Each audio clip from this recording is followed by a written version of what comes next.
Sorry, I'm all of them. No, you're not supposed to be all of them. Just select you one or two follow what? I said because of space. Because I understand. You walk around with people. It shouldn't be a problem. Please. Good morning, sir. Good morning. How are you? Oh, how are you? Good to see you. Good to see you. Yes. How many persons? I have about 10 persons.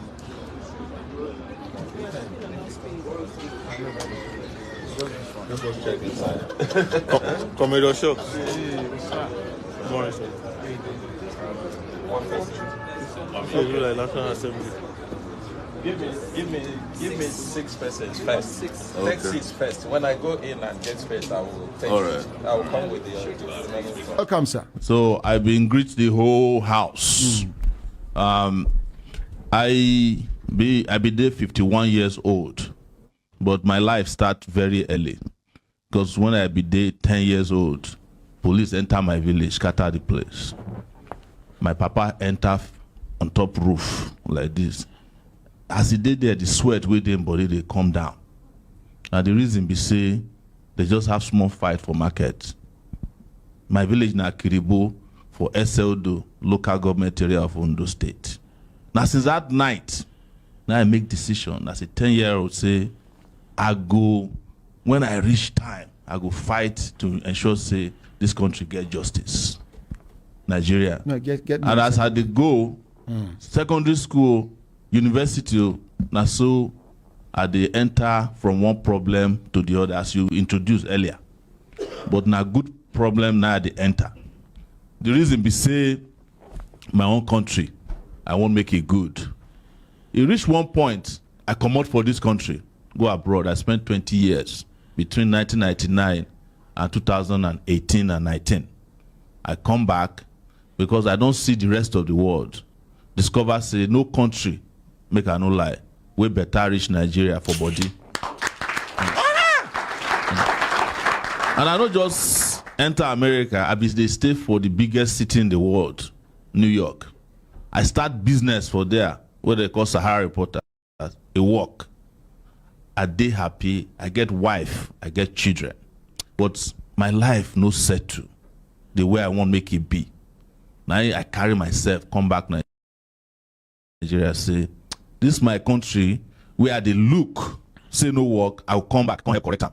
Because before I go, when I enter University of Lagos, where I later became student union president, Nigeria get the big problem of military rule. Not me with the talk inside here where I may go they collect land. It don't take. They not be only land, I mean they collect wife, they go collect your eyes, they go collect your legs. It don't take. You they talk about customs for here, the man where they bring come back to custom. Not be today that they do injustice. The man where they custom now then kill Ken Saro-Wiwa for this country. No, make I no, you don't go. You don't get evidence. You I get evidence. In the panel, where convict Ken Saro-Wiwa of Ogoni land without allowing him to get his lawyers because they did. Now, Ganifa will me be them lawyer. The reason why they talk and be say the country will get things where they haven't but past. Now they haunt Nigeria now. But you hear what think Ken Saro-Wiwa do? What he do? Okay, so they fight for in community, may they not pollute her. That one a crime. You get some other things we were not supposed to talk on. No. The team is say I be presidential candidate, and if we don't address the injustices where they finish Nigeria, we no feel move forward. Make we no lie to ourselves because now I embolden these problems where they get now. Now I embolden the people where they do them to see they do them because somebody go do bad in 1984, he go get elected in 2022. I just give example. How young people not go want do bad when the people who do bad during their parents' time, and then they get social promotion. Bad precedents. Exactly. And you look at Nigeria as a day to day, good people know they last. But look at all the bad people where we get. They last long. Fella, 50s, it don't die. Ganifa and me, 63, it died. I don't want to mention names because I don't want they can't shut down your station. No. But all the bad former presidents, they live long for this country. You understand? When I did 10 years old, we they wait for Independence Day. Yes. They will tell us, say, you are the leaders of tomorrow. 10 years old. 51 years old, they tell me, say, I be leaders of tomorrow. Until tomorrow, no Greek come with us. But people, way they do bad things, they enjoy well for this country. They don't do associate the children of the poor. They just they postpone their own enjoyment. But the children of the rich for this country, they get, some of them don't even do well for school, but they do well in life. People come, they wonder, say, why I go school with the hope of doing well when people they even sit down for my side for secondary school, they cheat. We know Sabi book, now them they control our country. One Inspector General, former DIG of police, he did National Assembly. The man is from Niger State, one Ningi. He look inside the National Assembly for Senate. He say, if I talk for here, everywhere goes scatter. All these people will be senators. Now suspects. They were suspects. When you don't investigate for drugs, murder, capital offenses. And a senator him be senator, but the senators also you look around, see most of them now people criminals don't do their cases they before. Tell the man, say, make it drop mic, make it no talk. Off the mic. Now get us where we did here, so. And me, as you mentioned, I don't did this Abuja now for 4 years. Since 2019, we finish election. Well, look, Nigeria, say, we don't feel deceive ourselves. We don't get revolution, we they waste our time. So I start revolution now. And they arrest me. They put me for inside DSS, Yellow House, for 5 months. I stayed there with them.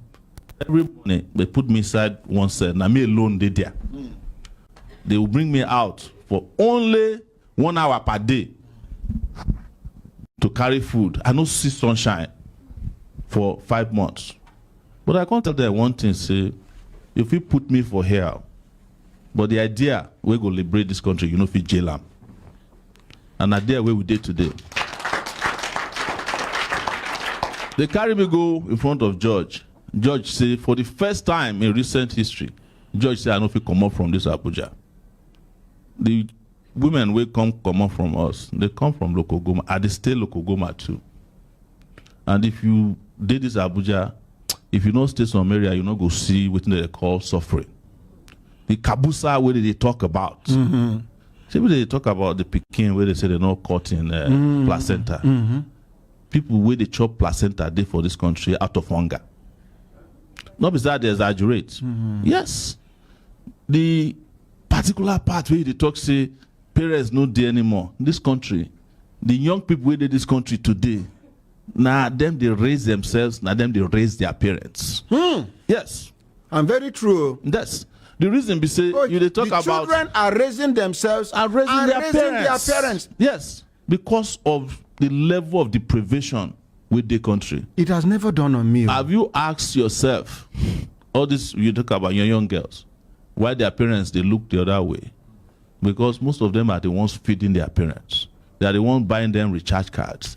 They are the ones paying for their hospital bills. How parents go get moral authority to control their children when the children they feed them?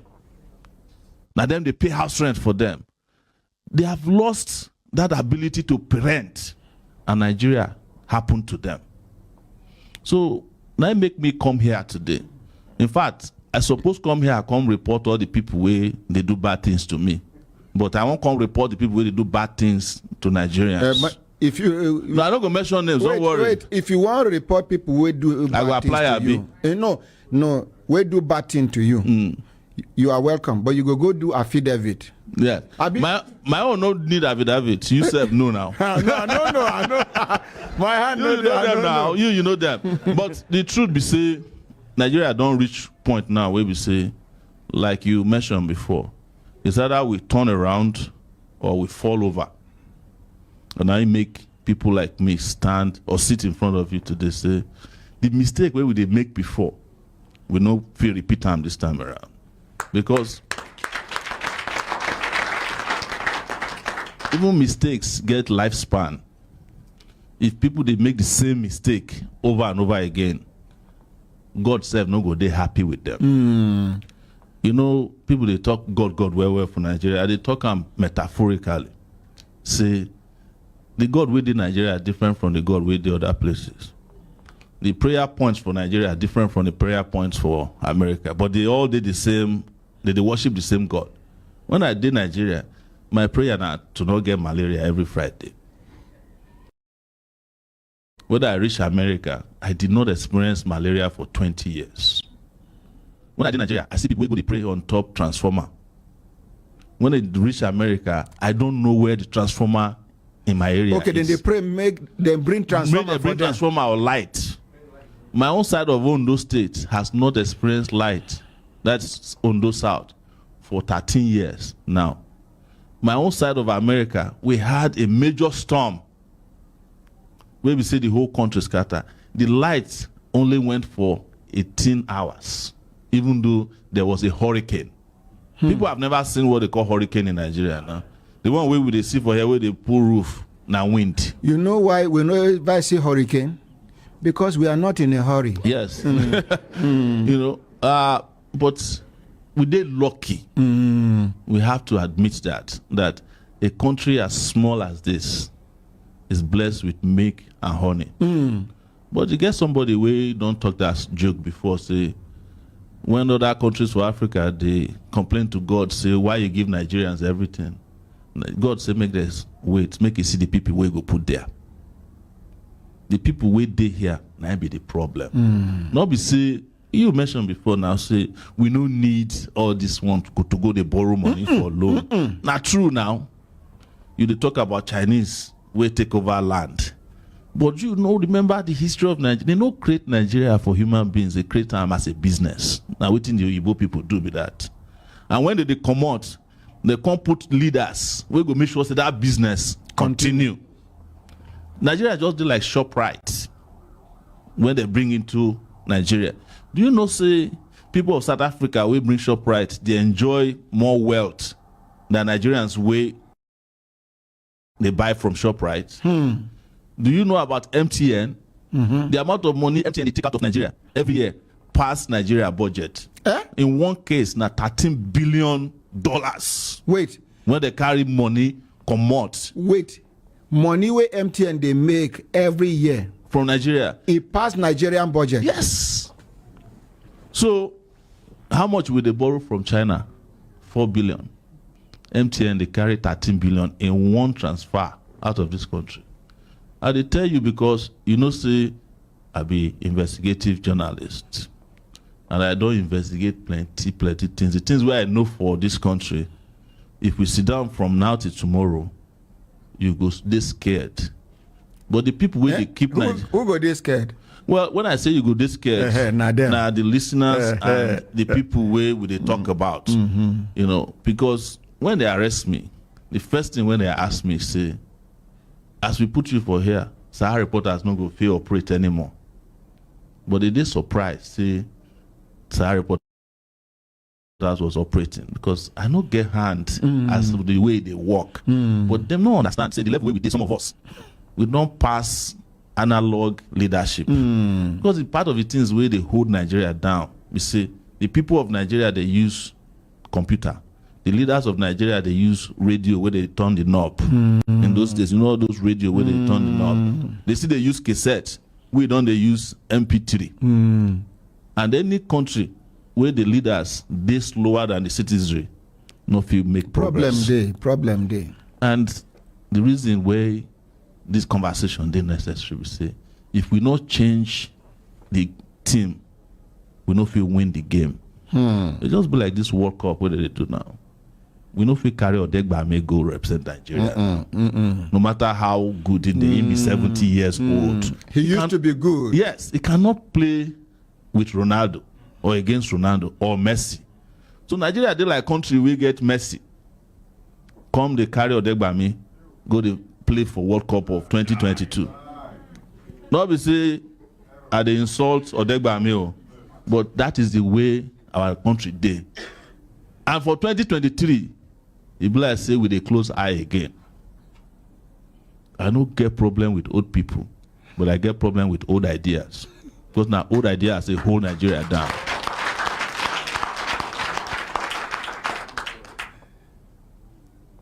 This is something that can be referred to. In the year 2022, on the 16th day, of December, Sowore, and I quote, "I don't have problem with old people. I have problem with old ideas." Yes. My tweet people tweet it and quote it. Yes. Sowore. So I did happy say I did here today, but also they sad say even as we dey talk plenty for this kind of place today, a lot of our people still know they hear. They go still do wetin they want do, which is this 5,000 enslavement. A lot of people don't know. Say when you see people for prison, you dey pity them, but you forget that Nigeria self na open prison. They take chain, hold everybody leg down. And part of the chain na mental chain. It dey part of the reason why university go strike for 9 months. We go to look like say it no be a big deal. Because the country where they want create na im be this. That is why the country could not go past some personalities and principalities. The people we don't dey for 1984, we promise me say I'm a leader of tomorrow.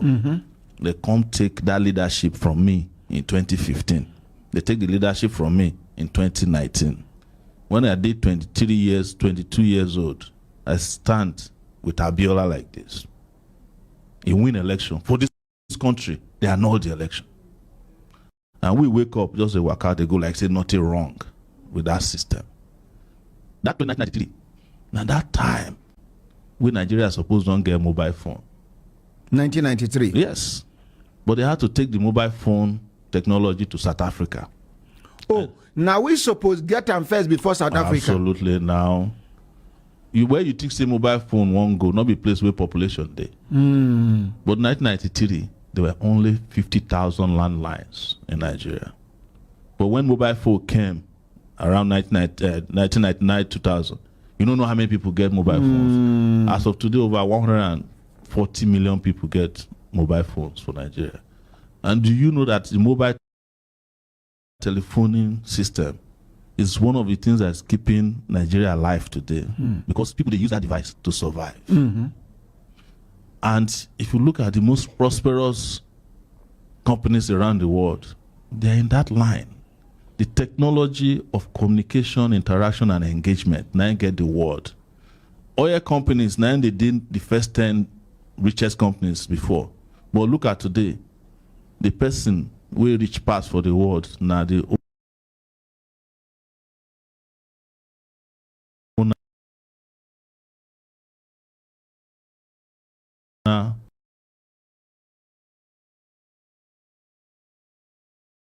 of a company will not get shop. You get my point?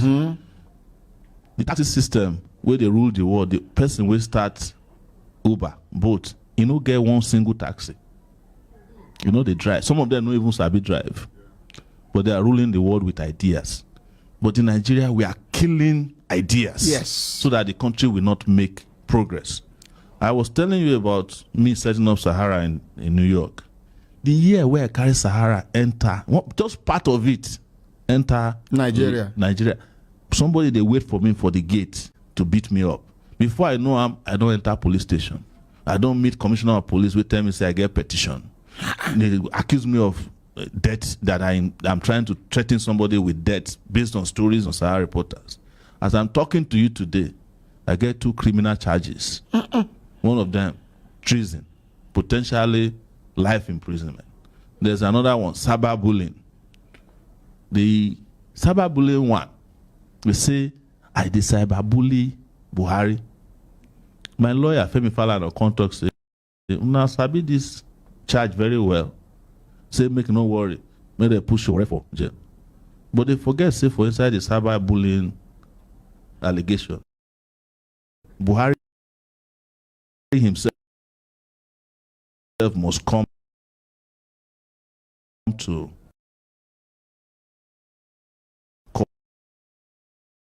court to come and defend it. I will remind them, because now talk say this Baba not the hear word. How he take no say Sowore the bully. That was how they withdraw the charge. For this Abuja, there are allegations against me. Former IG of police is sue me, 3 billion. Attorney General sue me, 5 billion. One pastor for Lagos sue me, about 10 billion. You get one, a daughter of the president sue me, but they don't withdraw the charge now. As I tell them, so I go meet them for court. And each time they sue me, they don't go carry the charges, come meet me. They go drive, go my village, go drop charges. I mean, I dey for Abuja. They know my location. They stay for local goma. Everybody for local goma knows say I dey stay. I dey run for street. They say no.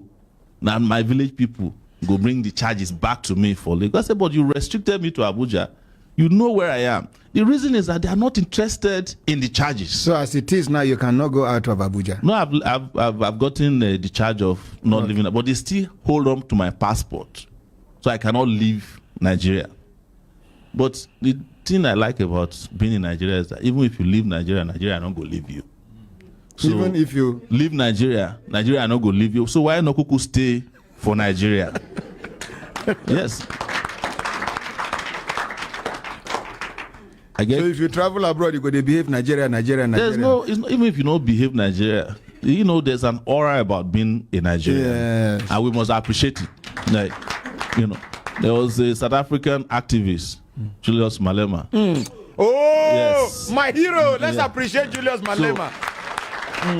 So, one time he talk and say, if there's anything that he wants to have in life, is to have the genetics of Nigeria. He said because nobody can bully a Nigerian for too long.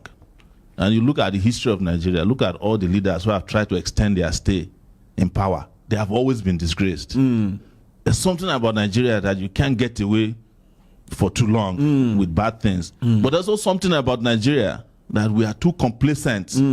With that we allow it. Yes. Not be, you know, we already have the protection. But if it's just like having a skill that you don't practice. And I was listening to our attorney here, you're a lawyer, sir. And, you know, he broke it down. You know, he broke it down to the point like, I was wondering why I have not met you before now. Because you were speaking directly to the issues that has kept us where we are. Yes, we can blame leaders, it's true. But leadership comes from the people. There's no leader that has ever existed without some kind of contribution from the people. And we have to blame ourselves for the kind of terrible leaders we have tolerated over these years. We have to blame ourselves for the kind of situations we have found ourselves that we refuse to rectify. We must blame ourselves for looking and not doing something about our condition. And also for not supporting those who have come even before me, who have wanted to do something right. And they have existed in different parts of this country. And Aminu Kano existed in Kano. He was ridiculed when he was alive. Balarabe Musa, he died a poor man. I went to his house. He doesn't have a gate man. His gate doesn't have key. Yes. I walked into Balarabe Musa's bedroom in 2018. Yes, sir. Without anybody asking me what am I doing. A former governor. A former governor. Because he refused to be partaker in the corruption that ruined the country. And they messed him up. They messed him up. A fella, Anikulapo in Nigeria, when I went to do NYC in Yola, they wrote it inside the studio of Radio Nigeria. under no circumstance should you play the music of Fela Anikulapo in this studio. It was a crime to play his music in his own country. But when he died, there are 26 bands in San Francisco alone that plays Fela music. They survive on his music. Yes. He was the person who opened the global door for a lot of the young people that we have today. But was he not criminalized as a person? They were still beating him up to about a year before he died. The NDLA was arresting Fela, asking him, why is he smoking Igbo? The Igbo that he was smoking even before NDLA came into existence. It was a time that he told them that it is not Igbo. They call it Indian hemp. He said this one is not Indian hemp. He said this is Nigeria's natural grass. It's not made by... But why am I telling you all these things? Is to put together the history of Nigeria in the simplest and the most understandable way. Now, yes. Sowore, by the grace of God, if you become the next president and commander-in-chief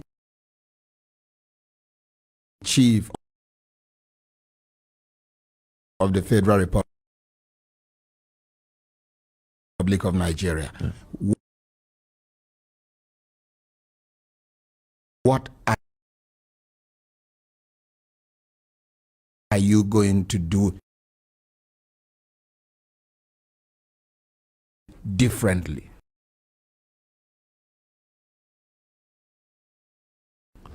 Well, is to look at all of our problems and solve them as it is priority. Now talk to us. Yes.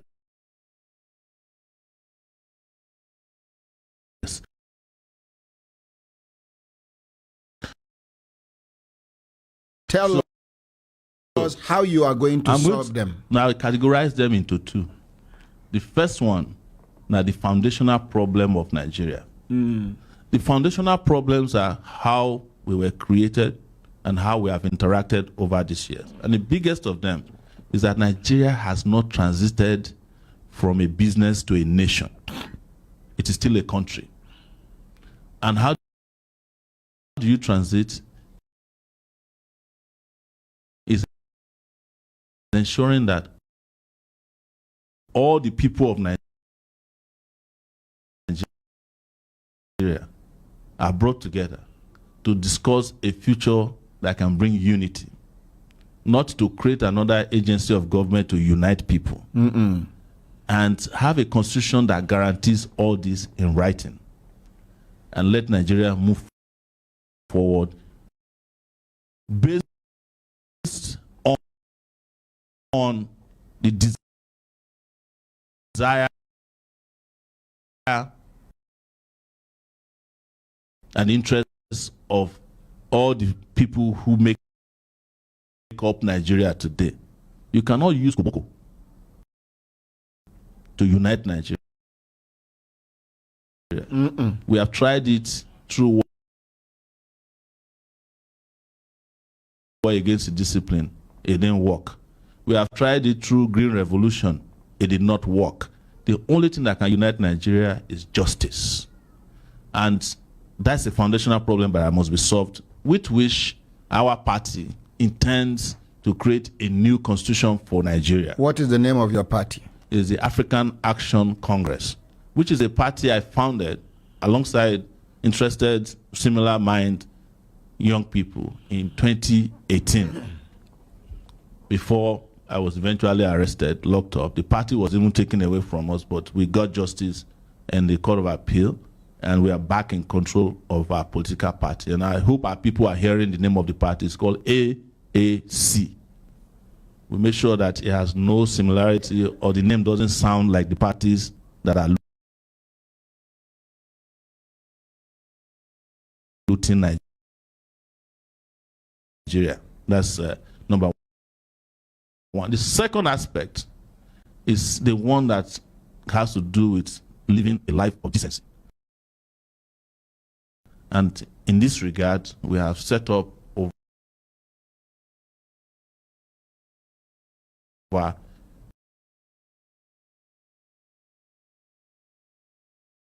11 programs that we must handle immediately, starting from security. And when we talk about security, hear me very well. Security is not about police shooting alone. In fact, that's the least part of security. The first kind of security that we must ensure in this country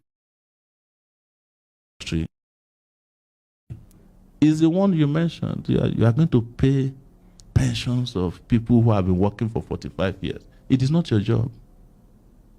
You are just being benevolent. It is the country that should be paying workers who worked for the country for 45 years of their life. 35 years. 35 years. Sorry for interrupting you, sir. The reason why I chose to pay is because the government refused to pay them. No, and these people are dying. No, I'm not blaming you. Okay. I am just saying that it is dereliction of duty on the part of government. In fact, it's a crime against humanity. You know, there's a fund they call Social Security in the US. If you come back and live in Nigeria after you stayed in the US, the embassy will come and pay you your Social Security in Nigeria, in your house in Nigeria, as long as you register with them that you have left the US and this is your location. Now, they will make sure that you are getting that money. Your money will follow you from US to Nigeria. It is the way it is done. It's a global fund. And I'm sure the same thing happens in Sweden. It happens in Norway. It is called Social Security. It's money that you contribute while you are a worker. Even Norway? Yes. Where way no day? Well, Norway has the best way. Oh, okay. Yes. They have the biggest fund that is saved from selling oil. We wasted our own.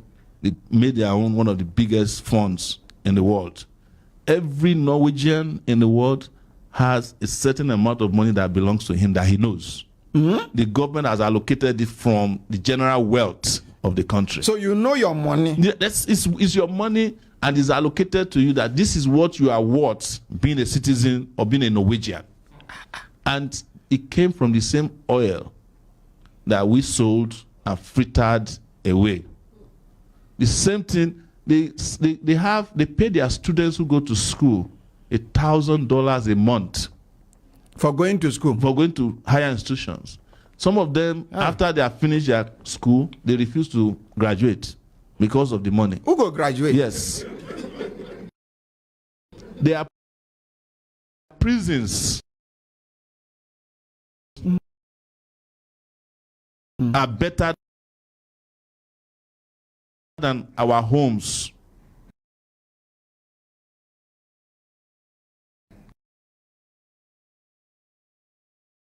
In Nigeria.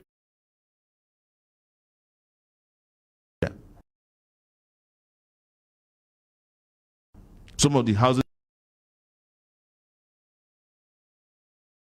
we are staying,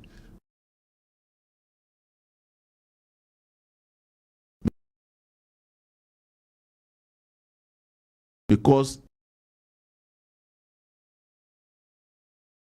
their prisons have, in fact,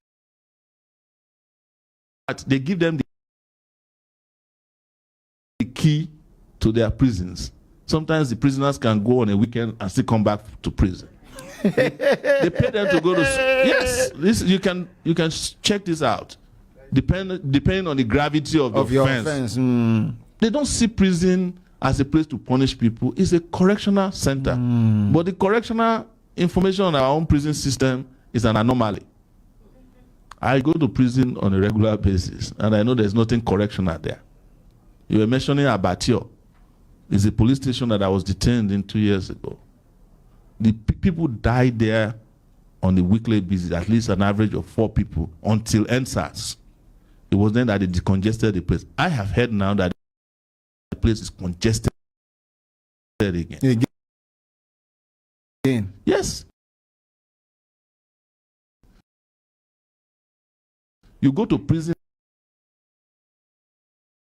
in Nigeria, you stay 2 days.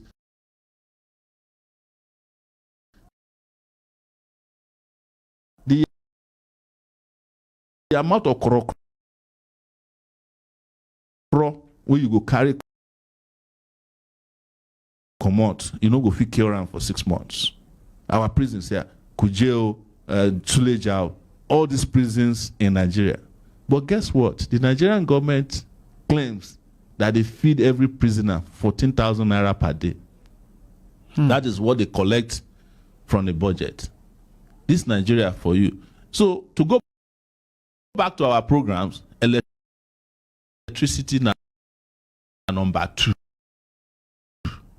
After security. Yes. And actually, when I go use to handle security to make sure, say, Nigerians, they're comfortable. Yes. You pay pensioners and the rest. That's it. We pay pensioners. We give students some money to stay in school. We make sure that these 20 million kids that are on the street now that are not going to school, we bring them to school. We will ensure that parents are incentivized to send their children to school such that we will have what we call conditional cash transfer, not trade their money. That parents who are not able to send their children to school get some amount of money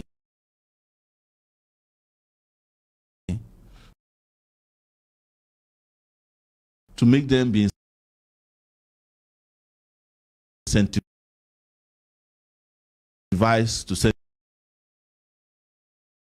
the children to school. And if you don't send your child to school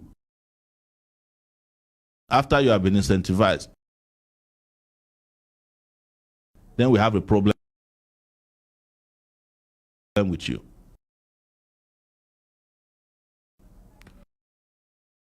We have also ensured that government can be sued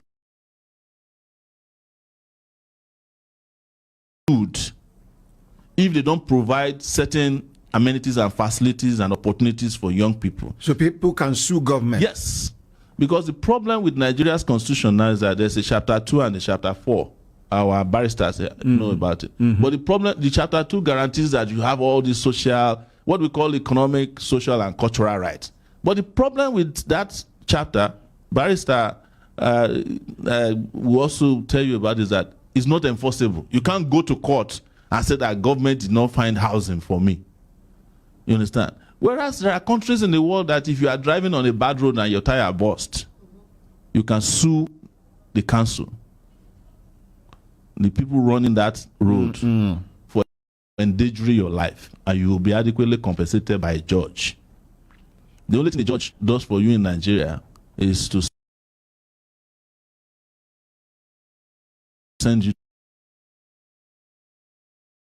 to prison, even when you are not guilty. I've seen people in this country, in this your courtroom. I like to call it a courtroom because you are dispensing some kind of justice to here, who are saying that their husbands died and they were not paid any kind of entitlement.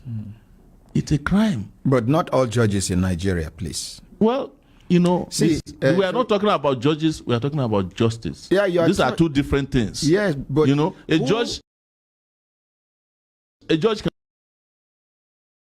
can be good. Let me finish. A judge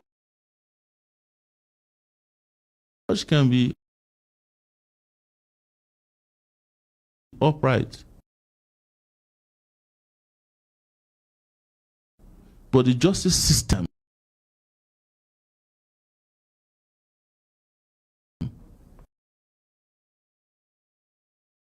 may not be upright. Why?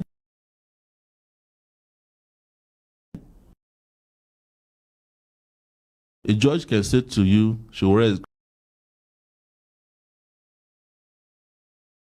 granted bail. He meets his bail condition. The Attorney General says no. You can't go because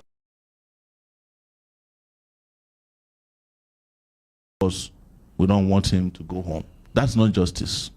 It's the justice system we are talking about. It's not the judges. Mm-hmm. There are judges in this country that, if they are too stubborn, they will just transfer them to Maiduguri, where they will not feel safe, or they will transfer them to a place where they will become totally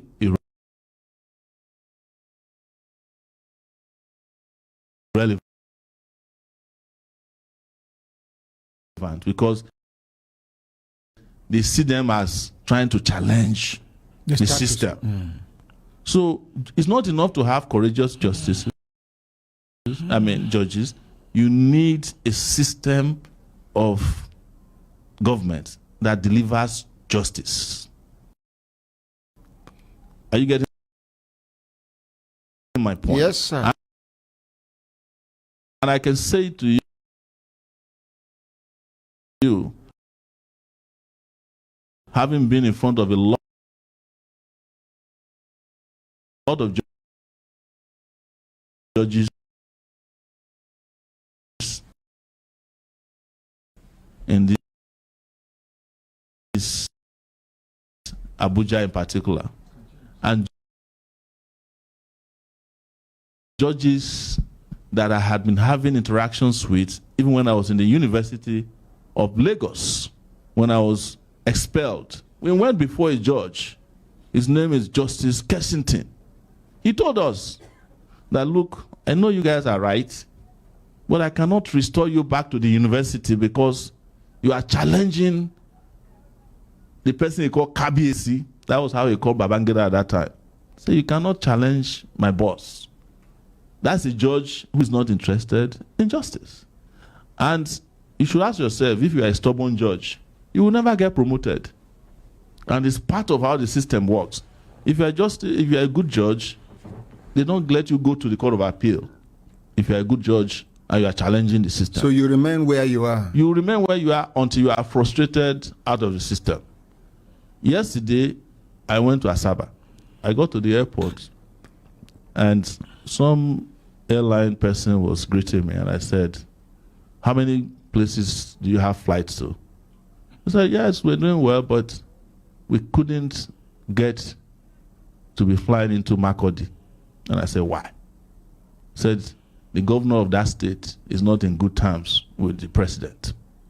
Do you know how many people you are denying the opportunity of, just because you have a beef with the governor, you don't allow an airline to go to Makurdi? I'm not a favorite of the governor. For how long is he going to be a governor in the first place? I'm not a favorite of the governor. For how long is Buhari going to remain as a president? Well, you know the calendar now. Yes. He has a few more months to go. But they can do a lot of damage even before his tenure is over. And that's what they have been doing. You had the House of Rep member here yesterday talking about 89 trillion. But they are about to correct some of the mistakes they have made. Well, from the body language. 89 trillion naira is not a mistake that should have happened to any nation in the first place. That is about the budget of 4 to 5 years of Nigeria. If you have 89 trillion naira, we could have all just gone to sleep. We were just divided by 200 million. Let everybody get his own and be flexing. We will be on holiday now in Dubai. Or we'll all be in Qatar watching the World Cup. That's a lot of money. Once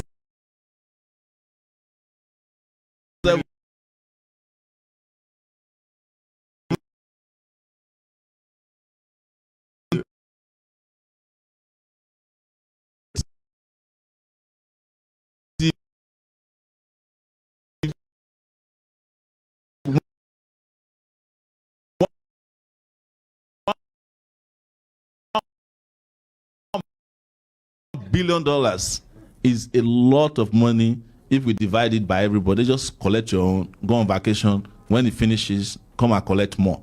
But that's on the, on the surface. That's on the lighter part of it. But we did a calculation on how we did 5 areas. How much is it that 89 trillion naira can do for Nigeria? We only have 40-something trillion naira debt. We clear it, we still have like 30-something trillion. Mm-hmm. Yes, and if you clear your debt, your credit becomes very good, and you can access a lot of more credit. We don't even need more credit from anybody. No, the international world works on the credit system. America controls that. America is the biggest debtor in the world. But you know why they don't worry? They have to pay their debt in their currency. And that's the dollar. So they can control it. Now they have a military to back up their economic system. If you mess with America today, they can invade your country. Your president can fall from the sky in an aircraft. They know why they ensure that they protect their economy. But one thing they do for their people is that as a priority, every citizen is largely taken care of. Don't say that you heard it from me that there are no poor people in America. Of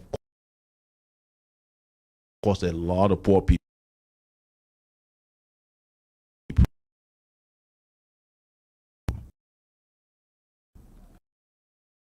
It's just that if you consider what they call poor over there, then you know that your millionaires here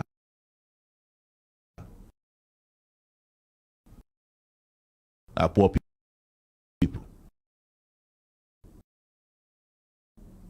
Yes. We still have wretched people in America. There are a lot of wretched people, especially minorities. The system is designed to exploit. There's no question. And whenever there's exploitation, it preys on the weak. Even their military preys on the weak.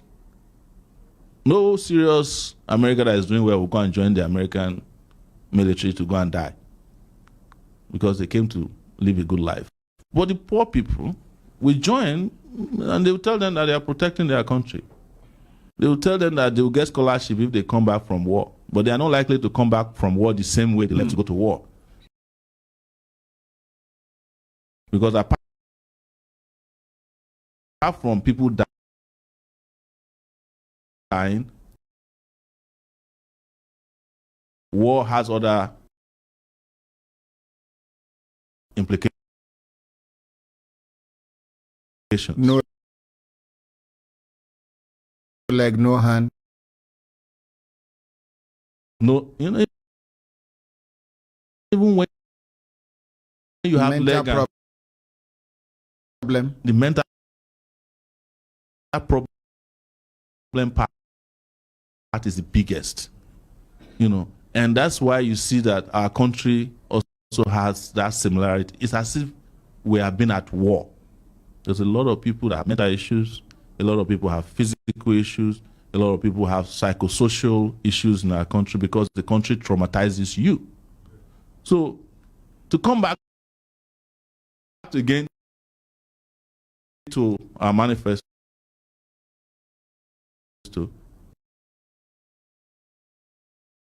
other things like developing infrastructure, ensuring that you have an economic system that works for all. Our own economic system now is designed to help other countries. That's why they introduced structural adjustment program that made sure that our companies died, whereas they prepare our country to import everything, including toothpicks. Imagine that in the 80s, our first struggle in the late 80s was to fight against the structural adjustment programs because we knew it was not going to work. Later on, the World Bank and the IMF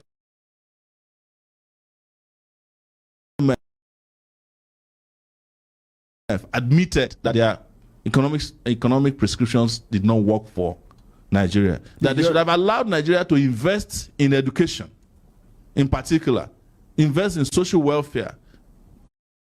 This is what is happening to the National Hospital as we speak. So, you get my point. Yes, sir. And that is why in this country today, all the major positions are in the hands of people who have links with the president. I spent a long period, as I told you, in detention. And the office of the DSS Director General is on the 4th floor.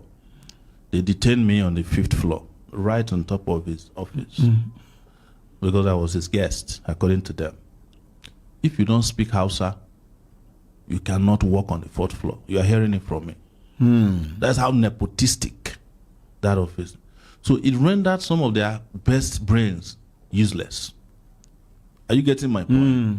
And it is because they are taken after their boss, who has closed his eyes to meritocracy in the country. It's part of why people like us, if I ask you if you know where I come from, you probably don't know. Until I told you today. Yes, sir.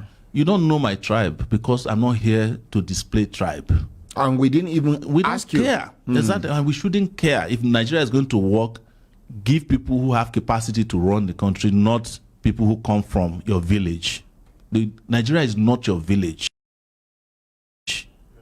And we must ensure that this country is run as a country where everybody gets a fair share of what they should get, not a country where everybody gets what they want and what they should not get simply because they are related to the minister, the president, or whomever is in charge of the country. I, one period, found out that the Central Bank of Nigeria were hiring the children of the rich in the country. Do you know that some of the people they hired don't even have an office and have never been to work since they were hired in 2016? We exposed all their names. Nothing was done. You go to the NNPC, where Niger Deltans are the ones producing the oil, but the people directing sales and the business of oil are not from the Niger Delta region. But this one did not start now. I remember during Jonathan. Yes. Niger Delta boys were housed in hotels Transport in Abuja. Hilton. Yeah. You will see them, some of them drunk, dragging Ghana must go, money loaded in the Ghana must go. They say, now we get government. Yeah. It is true. And that is why we are asking Nigerians to discard tribalistic and nepotistic leaders. Leaders who only think of their part of the world. And it is because Nigerians are not electing people who are exposed.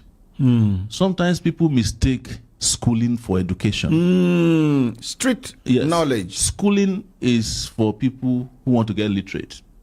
Education is for people who want to serve and see the world. That is what education is all about. A lot of our leaders are people who went to school. They are not educated. You mentioned Jonathan. Jonathan came to Abuja for the first time, I think after they said he became deputy governor. That was the first time he stayed long enough in Abuja. He didn't see beyond the boundaries of his area. When Buhari was overthrown in 1984, he said it himself, that he went back to Dara and he only woke up and listened to VOA Hausa service. I'm not saying Hausa service or VOA is wrong. If I have my way, the language I would choose in this country is Hausa as a lingua franca. And I'm not trying to please Hausa people, but the easiest language to really understand. If you get to the north, you can speak Hausa the same day. You can live in Yoruba land for 40 years, and the only thing you know how to speak is Umbati and Oriokwe. Because these are difficult languages to get adapted to. Hausa is like Swahili, But I'm just saying that because I'm open-minded. I know somebody will criticize me, you are trying to become slave of the Fulanis. I don't care about anybody. Especially, I don't believe that anybody has power over me. What's his name? This boy, we carry Okpa as his surname. Samuel Okpa. Simon Okpa. So these are people that we must understand that if we want to live together as a country, want to live together as a people, we must respect each other and respect the fact that it should matter that brain power is central to how we govern ourselves. Because the less attention we pay to brain power and understanding of ourselves, the more you put this country in a cul-de-sac, the more you destroy the country. Yes.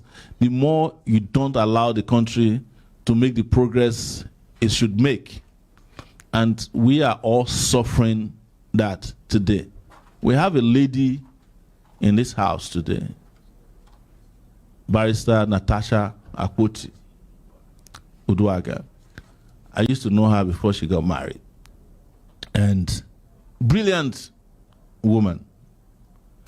But he's facing the worst form of opposition from the governor of his state. And that is why I keep telling our people that it's not enough to be young. Oh. We also need solid young people. Because her state is an example of where a young person is misdirecting governance. Where a young person will do the worst possible thing towards his people. I have seen pay slips before from Kogi State. They are paying 5,000 naira to workers in Kogi State. I've also seen from the EFCC investigation that showed that the governor of Kogi State withdrew over 60 billion in cash. And he's a young person. Very, very young person. So it's not enough to be young. This conversation must not be about, oh, he's the youngest candidate. I'm not contesting this election because I'm the youngest candidate. I'm not the youngest candidate, by the way. There are younger candidates. There's a 38-year-old person who is contesting the presidency in this election. And the older ones, only God knows their age. Some of them claim to be 70, but their schoolmates are 82. You know, some of them claim to be 73. Their younger sister is 85. So it is Nigeria alone that you see that kind of abracadabra. But we need very strong, competent, young people who have understood how the rest of the world has developed over the years, and who can then become the human resources officer of Nigeria, who will hire more competent hands to run every facet of our life in Nigeria. We need great economists. We need great administrators. We need a central bank of Nigeria that understands monetary policy. But the central bank of Nigeria you have today is just the bureau de change of the rich and the connected and the cabal in the country. That's what the central bank is in Nigeria. They're just changing money for people in power. So we need to start now. There is no escape route for this generation than to decide at this time that we want to start moving forward and not backward. Nigeria is a country that has taken one step forward and 10 steps backward. If in 2023 you vote for some of the candidates that are on my suspect list, you have taken 30 steps backward, and you have no chance with their clay foot to take a step forward. And you'll be trapped for another 8 years, because any president that wins the next election will rig himself in the next 4 years as well. That's how they operate. Suspect to some people too. Well, you tell me what you suspect me of. No. You said if Nigerians should vote those on my suspect list, yes. The way you term them suspects, same way some people would term you a suspect. Well, I will be a suspect for good behavior. Yes. Yes. Okay. And doing good in Nigeria to some people is a crime. Yeah. That's the truth. I can attest to that. Yes. I'm a victim. Yes. I'm a victim. Yes, the number to call if you're there for Inside Nigeria now 090 99 88 77 Again,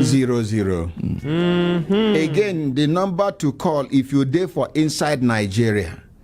Na 090 99 88 77 00. If you come there for abroad, including our Bakassi, where they carry dash Cameroon, now plus 234 81 88 89 1011. If you dey abroad, even if na border you dey Cotonou border, Seme border, put plus once you don't cross to the other side. Now plus 234 81 88 89 1011. Anybody get question for our next president by the grace of God?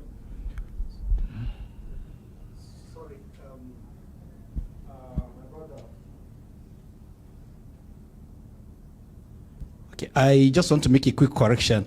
When you started about one of the former senator who, on the floor of the National Assembly, actually named some of his colleagues as his name is Diaji Nuhu Aliyu, not Ningi. Okay, Yes. but I think it's from Ningi. No, it's from Niger State. Yeah, okay. It's from Ningi is in Bauchi State. All right. Okay, Yes. thank you. So, Thank you very much. that's what I want to correct. Thank you very much. Number two, you see, my question is very simple because I'm sure most people would come from that angle. Do you believe in pan-Nigeria? And if you believe in pan-Nigeria, as in one Nigeria, irrespective of tribe, religion, or creed, with due respect, I am on the team of Larry Arogundade in 84-85. You sound like one of them. One of the suspects. Okay, thank you very much. We are both suspect in that, in that regard. Thank you very much. My point is this. Those days I was thinking about Nigeria is a unified Nigeria.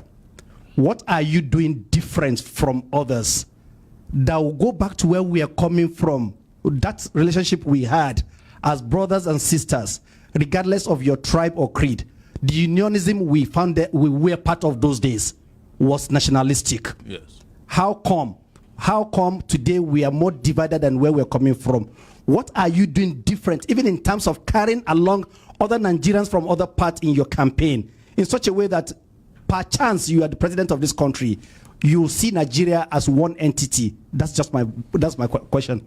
Thank you very much. I wanted to say to you that we in our party AAC just have one of the biggest alliances in this election. And it would interest you that the party we are allied with is a radical People's Redemption Party that Aminu Kano started. That party was registered, I think, in 1978. But it had been in existence even before then as a concept. But Kola said there was no alliance. Who said that? Kola Abiola. Well, what Kola is saying is that there's no alliance because he has a different alliance with the Lagos people. That's a discussion for another day. Yes, Elijah. Yes. But I wanted to say quickly that alone carries a lot of weight because it is known as the party of Talakawas in the north. And I am not just a pan-Nigerian, I'm a pan-Africanist. I am looking forward to a Nigeria that can bring the continent of Africa together as one united entity with one currency, possibly different languages as a federation. Just like the US has 50 states, Africa has 54 countries. It's not bigger than a country. If you want to drive from the US, fly from one side of the US to the other, it's about 6 hours. You want to fly from one part of Nigeria to the other, it's about 1 hour, 15 minutes, Lagos to Maiduguri. All those people that tell you Nigeria is big and complex, they have used division as their own political philosophy and policy to get Nigeria against themselves. When they are not using ethnicity, they are using religion. When they are not using religion, they are using hunger and starvation. So bringing Nigeria together as one united entity is something you do with justice and the respect for culture and the rights of the people of Nigeria to live a good life. When I walked into the US, quickly, sir, I forgot where I came from. Because why? My first connection with the US is how to get paid on Fridays. And when I get paid, when I arrived there in 1999, we go out to clubs, we go and have fun, we go to movies. We don't remember where we come from. And if you go to the US, there's no family that's not represented in one city alone, in New York City. But over here, you could go to Kano in 1970 and live without anybody asking you. You could go to Yoruba lands in the Southwest and make it. In fact, some of the biggest northern leaders all had Lagos bases. They had kids that were born in Lagos. Because Nigeria was united on the basis of, the unity was about how to make things work for people. But today, the unity of Nigeria only exists within the governmental levels. Go and look at an EFCC charge sheet when they steal big money. You will see Hausa there. You see Yoruba. You see Igbo. Everybody is represented there. That's the kind of unity that operates in Nigeria, the unity of the thieves. But now we need the unity of the oppressed. You talked about how long it would take you from Lagos to Maiduguri. By flight. By flight. Okay, by flight. It's about 1 hour, 15 minutes if you're flying. And then in U.S. from the East Coast to the West Coast, about 6 hours flight. Okay, good. And they have 3 different time zones. Okay, Alaja. Your Excellency. Well, I don't want to be called Excellency because our Excellencies are not excellent people. Okay. If God confirms it. My name is Hamina Jikobi. Can you please sit? I feel bad that you're standing up. Okay. Please, thank you very much. Ma'am. Okay. My question is like this, goes like this. Please, what plan do you have for the indigent women? You've been here and you have seen people coming here to ask for one assistance or the other. Yes. The widows, the orphans, even the single mothers, just like in the US where you came from. What plan? Can you please spell it out for us? Thank you. Thank you very much. I think we must look at women from the point of respect. And Nigeria officially discriminates against women. I mean officially, as an official policy. And one of the ways they do it is that Nigeria has a Ministry of Women Affairs. They don't have a Ministry of Man Affairs because they think women are just to be treated with one ministry. The problem with that is that we are not thinking gender equality. We are thinking the conventional way of treating women. But look at it, even in politics. Today, there are more registered women voters than there are men. If you go to a rally, women are the ones who will arrive first. They are the ones who wear the flag and logo of the party. When the party is over, rallies are over, it's the women that will sweep the place. Sorry, let me just finish. But so I want to answer. Let me just draw your attention to something you mentioned. Yeah. Excuse me. As a student of law, I do not believe in gender equality. Wow. I would rather go for gender equity. Well, you are just using semantics. No. Equality. Okay, just continue. I don't want to interrupt you, but there is a great difference between equality and equity. Well, so we are talking here not from the point of law. Okay. All your listeners are not lawyers. Yes, we are talking about we are breaking it down at the smallest levels. You know. What my own understanding as a geographer is equality is making people equal, and women are not treated as equals to men, and we want to make that happen by attending to their needs so that they can get to that place where we don't look down on them. Okay. The truth about society today is that before men used to support women, today women are supporting men. because they are more proactive. They are getting the education you don't even think that they can get before, and you can't cage them anymore. We must live with that.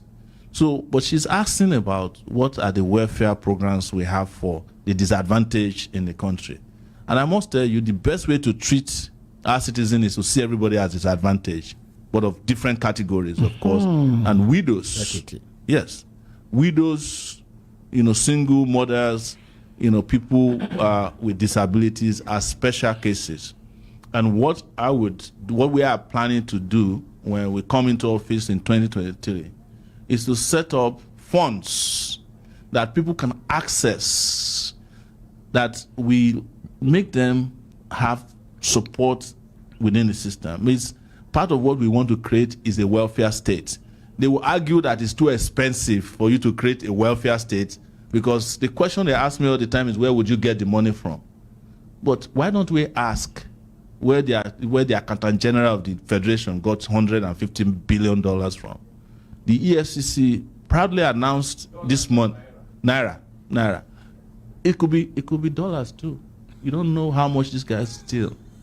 The EFCC proudly announced today, it's in their bulletin, that they have recovered 30 billion. We are supposed to clap that somebody who stole 150 billion has just returned 30 billion. The other time they claimed that they collected $900,000 from him, meaning that he stole in different currencies. Maybe next time we hear that they recovered some 30,000 Deutschmark. I don't know how his bedroom looks like, but the guy is an international thief. Obviously, what fella call international thief. So, bottom line is to create these funds as a policy that will last longer than this current era, for everybody who is a Nigerian to be able to access some form of social security support in the country, whether you know somebody or not, to have and say, look, at the end of the month, you must be able to have a card that enables you to spend not less than 50,000 naira to feed yourself, your children, and move around. For the people with disability, we must put in place structures, including in our public buses, airports, that says if you are getting off a bus, you should be able to, the bus that it belongs to the federal government or in which the federal government invests must have assistance for you to get on and get out. I flew with a guy who is an architect from Asaba yesterday. He's an architect. When he wanted to get out, because he has disability, some disability. I don't call it disability. They're just special populations. He couldn't get out. He told the airline, please, can I get out? They said, we are coming. That we are coming was another 20 minutes. I had to wait with him and help him get off the plane. Let's appreciate. Yes.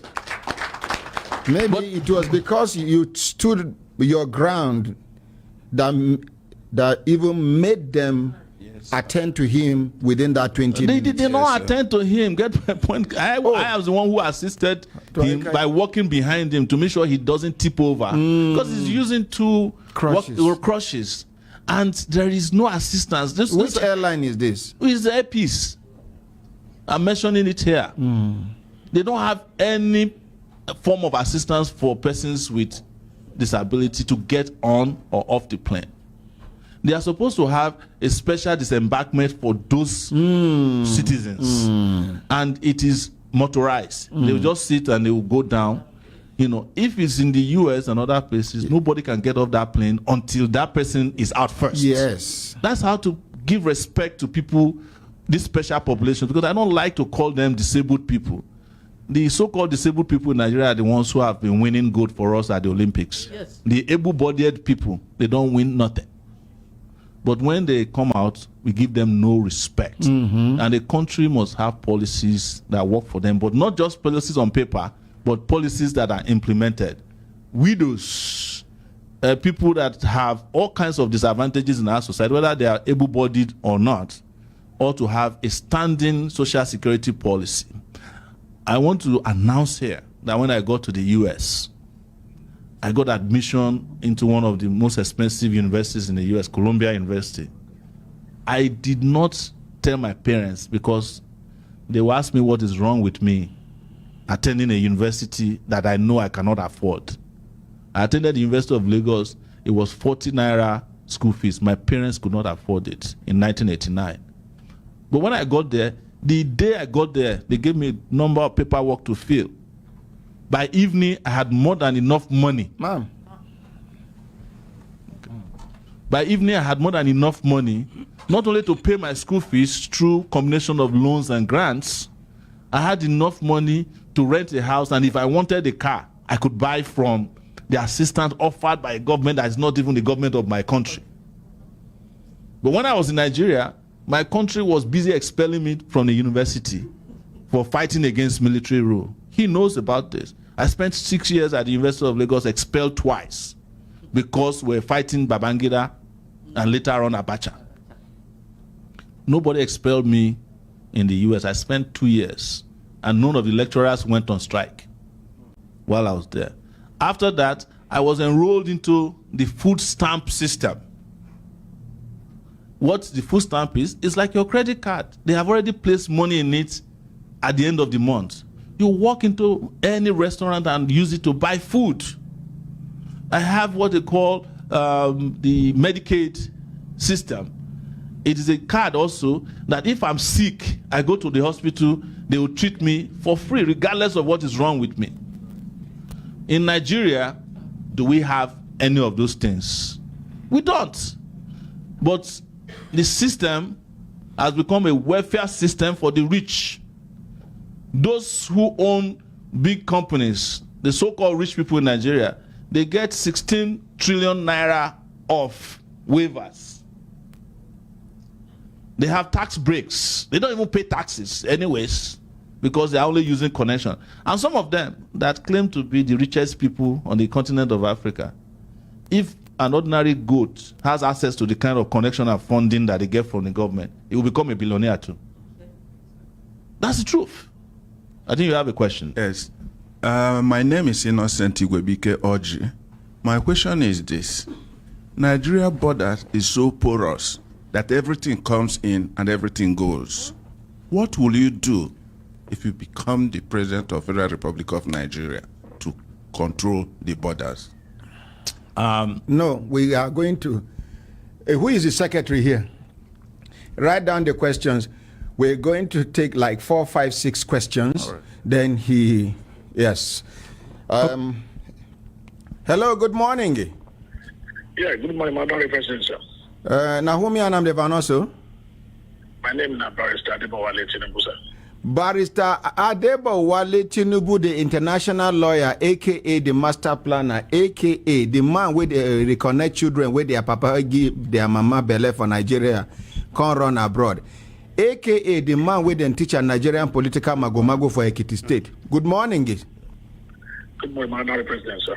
We, Madam President, thank you for having Sowore on our program today. How is London, first of all?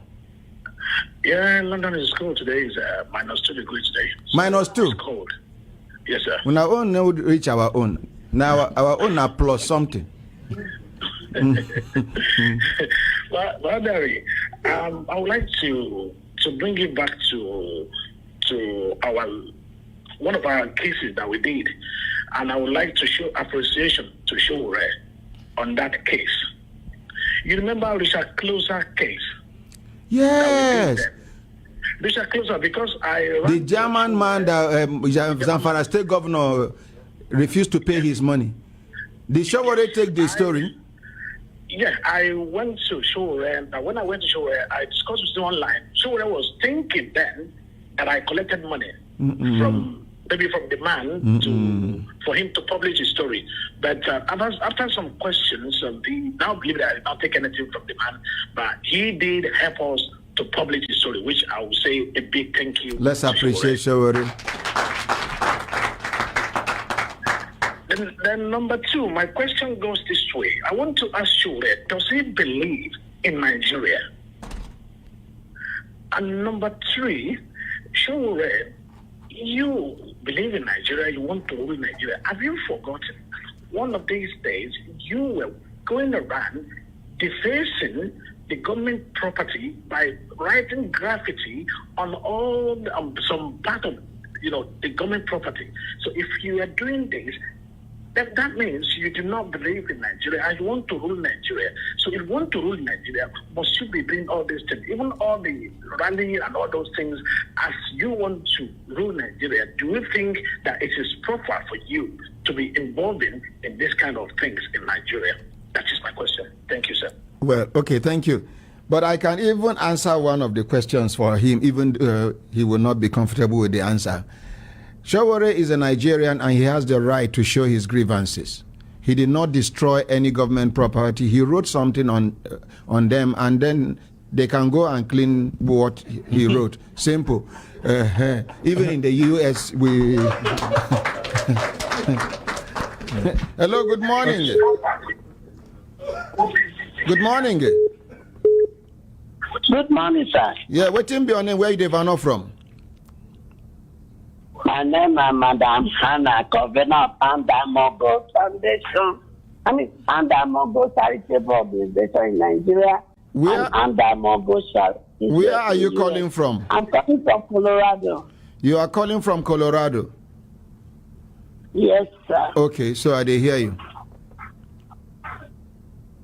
I want to ask Oga Sowore some questions. Hello? In they hear you. Go ahead. Now 1 minute you get to. Everybody now 1 minute. All right. Oga Sowore, first of all, I want to thank you for believing in Nigeria, for the struggle you've been struggling, for not giving up on us as a nation, for knowing that we are smart and intelligent, and if we fight hard, we will overcome our oppressors. Respond My question is this. Having seen all this, what are you doing currently with your people on ground to ensure that this election is free and fair, and with that you could become our next president?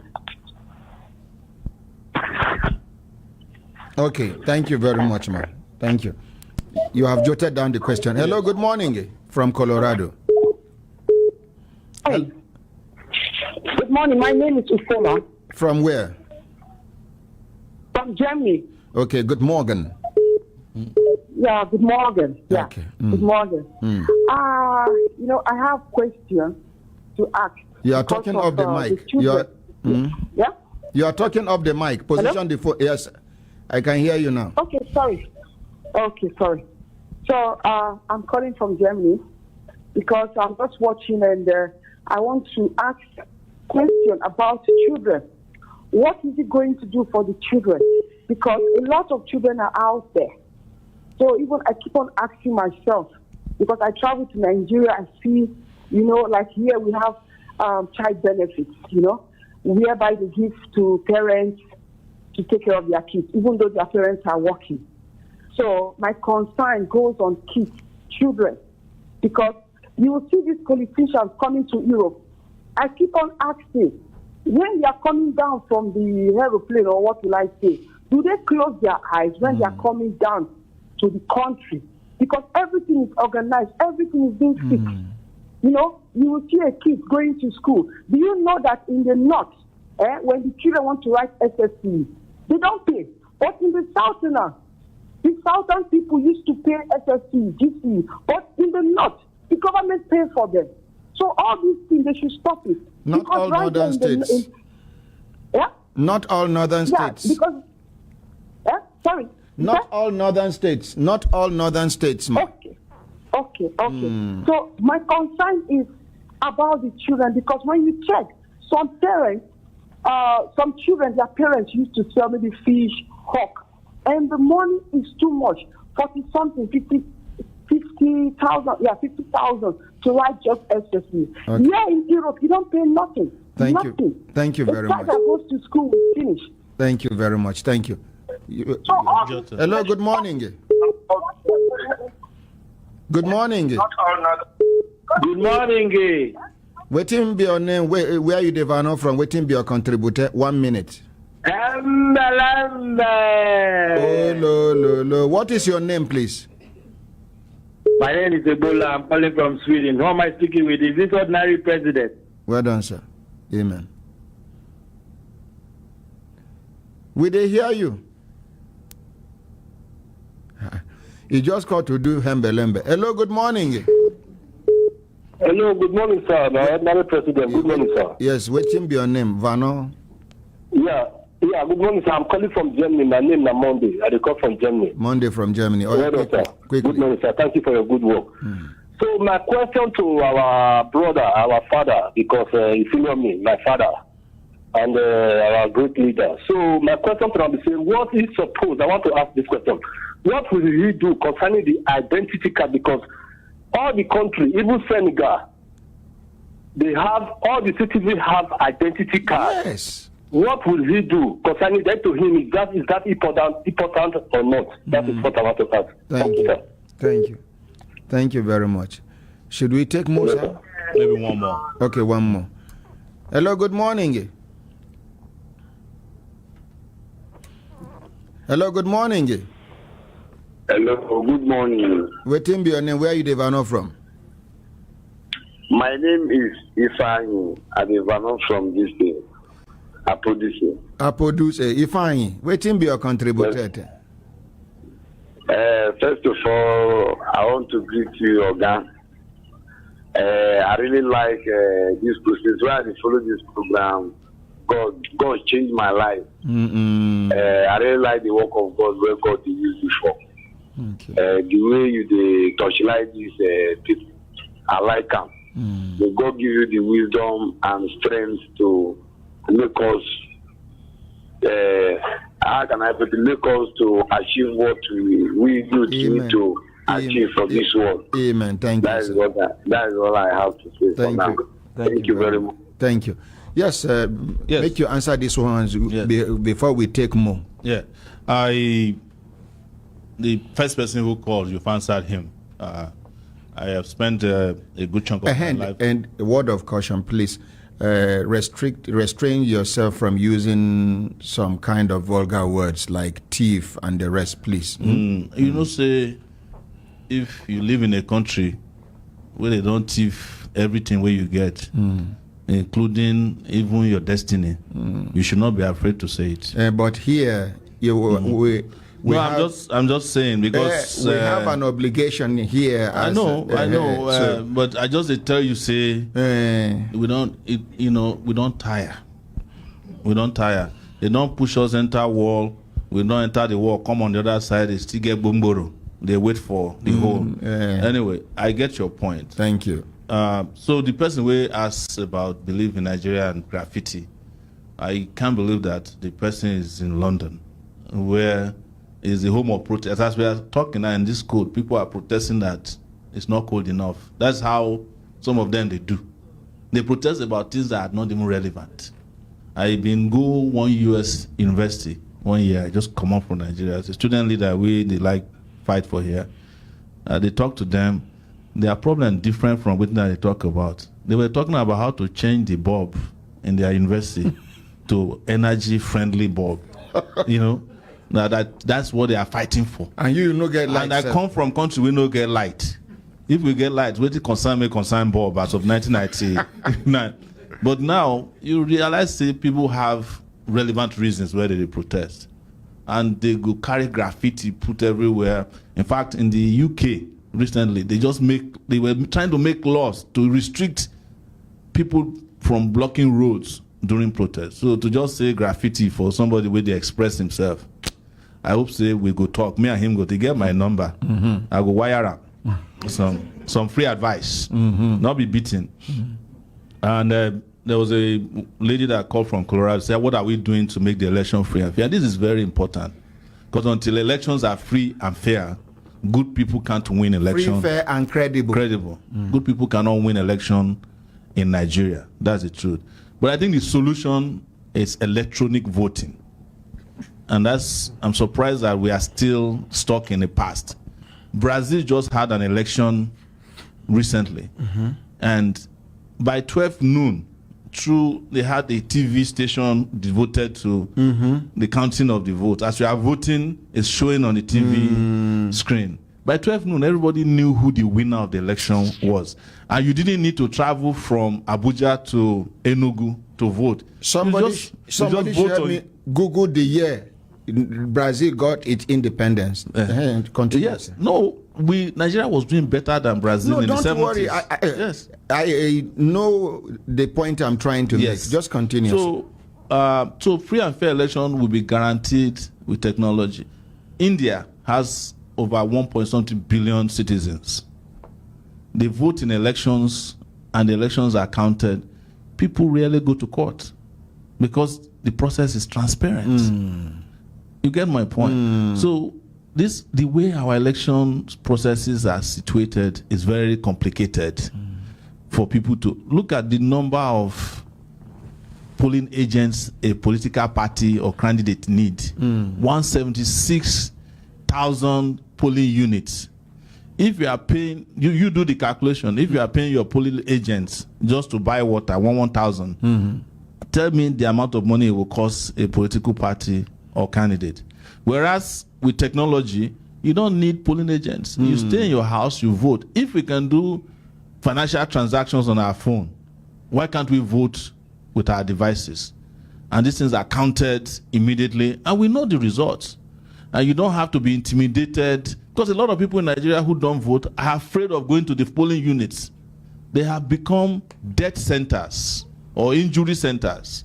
So it is going to be electronic voting that will solve that problem eventually, where I can sit in my home or on my bed or in the bathroom and vote for a candidate of my choice without even telling my wife if I don't want to. You know, because that also guarantees the secrecy that is required for elections to be credible. That you can make a decision without interference from a third party. Let's appreciate this. So, with regards to children, I think that person made a very powerful submission. I think she called from Germany.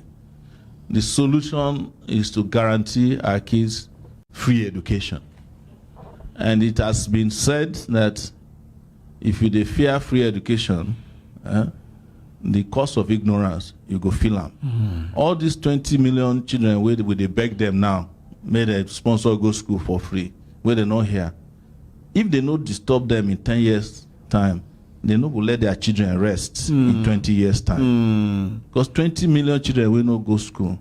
If they take to crime, nobody will stay for this country. Disaster. And we don't make this mistake plenty of time.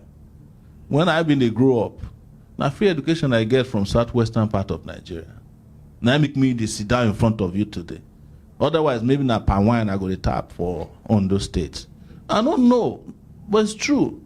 But in my time, for secondary school as we dey enter, eraser, boku, math set, boku, all the literature books where Nigerian writers write, including the ones where they write for Kenya and Guinea. Anybody know Kamaralai? Yeah, Whip Not Child, don't go get what you go. All those books, they boku for there. But today, I don't even think anybody they study literature like we they study when we did secondary school. Because nobody can afford the books. So we just engage in photocopying books of other people. Sometimes the lecturer where they photocopy books give you don't know the title of the book. Because now the photocopy of the photocopy where you get now sell to you. So we have to invest in education. We have no option. If we can spend 14,000 naira per day on prisoners, we should be able to spend 20,000 naira per day on our children that are going to school. So that allocation is compulsory, and we must do it now. ID cards come from data that are collected, especially biodata from our citizens. And I'll tell you that contrary to what some people will tell you, there's enough data in Nigeria. In fact, Nigeria is going through data abuse. Why? Our data is not supposed to be collected by private institutions. But today, in this country, phone company go collect your data, biodata, your fingerprints. Passports go collect your data. Yes. INEC go collect your data. The university will collect your data. NIPSI will collect your data. The driver's license people will collect. There are about 8 to 10 institutions that are collecting data. Eventually, Now, INEC don't give me my permanent voter's card eventually, with mistake on top, with error. But at least I go use them with error. So my house address, wrong address. Continue. Yes, but you see, we are supposed to harmonize all this data after 11 years. Eliminate the multiple data collection points. Have data security, because some of our data might end up in wrong hands if they have not already done that. And with the data we have already, it's clear that we have enough information about Mr. Sowore, a good percentage of our citizens. Foreigners are in Nigeria claiming to be Nigerians, Cotonou, Ghanaians, and the rest. It was the issue of the border that somebody asked here. Our borders are porous. It is true. I've experienced it. I call myself a border rat as well, because during our pro-democracy day and until recently, I used to pass through the legal borders to enter Nigeria to avoid DSS. They have me on their database as one. They have had me on their database since the 90s when I was a student union leader. So you sneak in. At the sneak in Benin Republic, the part of Benin Republic, the Ogun State side, there is a house that the front is Nigeria, the back is Benin Republic. You just pass through their parlor. You are in Nigeria, you pass through the parlor. I'm not making this up. Some now Okada, some now bicycle. So in the border, in the Benin Republic area, they are probably not, and there is also water that you can just enter boat. You are in Nigeria. So we have a border security issue. But we must also recognize that we are in the West African region where Nigeria being empowered or prosperous will also impact on our neighbors. So we cannot just close the border. You can't erect a wall just like that, because there are also ECOWAS protocols guiding the movement of persons. And we must recognize, because we signed to these protocols. But the truth is that if our border security people are doing their job, we'll be able to safeguard the border enough to protect our country. Thank you. Yes, if they are doing their job. Because this data we are talking about is very, very necessary, that you know who your citizens are, you have their database, and you can use the database to work with them. What I will propose, and I will do as president, is to reduce all the data collection points. Make it the job of NIPSI. A central. Yes. Your NIN should be the first most important primary data identification for you. And I will also eliminate all this electoral, INEC running ID card. It's not the job of INEC to be running ID card. Somebody should be able to vote with his NIN. Simple. It's as simple as that, because it already contains all the information you have. So just give enterprise access from banks, from INEC and other. So you should be able, if you vote, if you have your NIN or a passport, an international passport, is enough identification. All this multiplicity of identification, waste of money. Is waste of money, and they know why they are doing it, because it brings in a lot of money for the agencies that are doing it. Thank you. Yes. Hello, good morning, Your Excellency, Distinguished Ambassador Potopoto, the Brekete family ambassador in France. Good morning. Good morning, Ordinary President. May the peace of the Lord always be with you now. Amen, and you too, sir. Ordinarily, it is better to discuss difficulties than to pretend you don't have. Oh, it is better to discuss difficulties than to pretend you don't have. Yes, we have a lot of problems. Say electricity and relationship, they have the same meaning, but different spelling. And two of them, they shock. Okay, electricity and relationship. Yes, sir.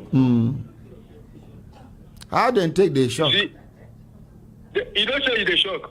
I don't know. Leave me. Okay, I'll leave you. You see, the issue of our society still lingers on because of great problems. Mr. Sowore, the thing where I want to ask you, you get the thing where hold us for area 1, where they pull us. Now that thing be people who they above the law. How can you deal with it? I hope you know where is area 1 in human body. No, I don't know, because this one are different republics. Show them where your area 1 day. Show them, sir. Okay, see, sir, middle belt. Okay. The pipe and the 2 jerry cans. That is area 1. Okay. And the 2 jerry cans are zone 2. So thank you very much, sir. What was his question about area 1? Kiss is the shortest distance between 2 leaves. How can we solve these problems? Okay, that's the question. How do we solve Nigeria's problem? Okay, not Nigeria's area 1. No, he say na people where they above the law for this country. Yes. Now then the problem we hold us for area 1. Okay. So how can we solve the problem of people when we say then they above the law we hold us for area 1? Wow. Thank you very much. Thank you. Because Thank you. kiss is the shortest distance between 2 leaves. Thank you very much. Make we appreciate them. Yes. Hello, good morning. Good morning. Good morning, my honorary president. What be your name? Where you develop from? My name is Messi Nimeti. I develop from Finland. Okay, how Finland today? We are fine, sir. Just the code. What be your contributor? Yeah, I want to ask Mr. Sowore, like we that are in diaspora, like this coming election, now we cannot vote. I just want to ask him, if he is in power, what can he do to help us? We were there and we feel the vote. Thank you. Because other countries where they do. When I go just they look them like say when I no come out from country. Ghanaians go deal with Nigerians, then go vote. Cameroonians go deal with Nigerians abroad, they go vote. But Nigerians go they look like local. Even Niger. Thank you, my dear. Thank you. God bless you. Finland. Hello, good morning. Good morning, my ordinary president. Yes, sir. Now who me and I'm Devano, what will be a contributor? Devano with Jamil Mohammed. Mazi from Italy, ordinary. Ngoke de mangoke marama. My ordinary president. Na kedu. Asim kedu. Mazi. My ordinary. Inano henne. No. Yes, I hear you, my ordinary. Ngwanu. You know my question. You know, say you don't bring an newspaper, bring SDP, bring this one. My question would show within one thing. I want to ask him. You see, problem of Nigeria since 1960 today, the thing never finished. We still they go on. But my question, what is the solution? Which particular problem? Because the problem many. My problem in this e-world, in this digital world, how can we have constant electricity, and how can he manage our police and our civil servants? Because all this corruption, you see, civil servant, police. That be my question. And you no go blame the civil servants and police. What is the government doing to upgrade their lives? Thank you. I'm not supporting corruption. Yes, thank you. Thank you. Hello, good morning. Good morning. Assalamu alaikum. Wa alaikum assalam. Barka da asuba, muna lafiya. Lafiya. Da Allah ranka da dai. Wallahi ina cikin wani hali ne na rashin lafiya ga sabon haihuwa an yi mun. Inda muke on completed building ne. Yanzu abin da za a ci ma wallahi mai jogon abin da za a ci ma ya gagara. Mai gida don Allah na neman a taimaka mu. Da hawan jini yana damuna. Don Allah kada ka jizga mu cikin jama'a. Na? Kada ka taba jin Nyamuru ko Bayarabe ya bugo ya ce matar shi ta haihu abinda za a ci babu. In ma za ka iya wannan magana a rediyo za ka yi? In ba don kana son kawai ka ci mana mutunci cikin jama'a ba? Yau ka bata ciki yau ta haihu? Waye taya ka bata ciki? Kada ka sake bugo min waya ka gaya mu irin wannan magana. Ka san ba ka da yadda ka iya kake ɗirka mata ciki? Ka kiyaye ni. Ka yi sa'a ba a mari ta waya ne wallahi. No, I just sing one song for her Hausa language. He just tell me saying from one place for north. Now they tell her historical background of the northern parts of the country. Oh lo. Percy we know you know. Percy we no. Thank you. Even me, I know ordinary president. I been want to ask some question. Who you want to ask question? Your guest. Make I not ask him. You go ask him, but make we take this call. Hello, good morning. Hello, good morning, ordinary president. Nahumi Anam Devanoso. It's me, Pastor Celestine from Greece. Pastor Celestine from how engine oil? You know they go anywhere, okay. We thank God. Okay, I will so release you. Sorry. First of all, I want to appreciate the Lord because of what you are doing for our people in Nigeria. I want to thank you so much. And since you begin to bring all these presidential aspirants, I think the eyes of Nigerian people is opening now. Yes, people don't understand. We are from Mustafa to Sowore now. We have learned a lot, even yesterday. So I say, may God continue to protect you and empowering you in every side in Jesus' name. Amen. And you too, sir. Sorry. Are you hearing me, sir? I did hear you. I say, amen. Okay. So, Sowore, sir, I want to ask you, thank God you have traveled outside. You live outside Nigeria for a long time. You know how things are working around. But one thing we observe in our nation, if not our continent, is our people don't have they don't care about life, how to kill human beings, how people are dying, no matter whether from the authority or from individual, how people are dying, how the authority are killing people like they are killing chicken. So what are you going to do if God help you to become the president of Nigeria? What kind of law are you going to bring out that will make any life, any individual life to matter for us, so that people will not die like the way our people are killing each other now? Celestine, what can you do? What kind of law are you going to bring out? Celestine from Greece. Sir. You know, say Greece no far from engine oil.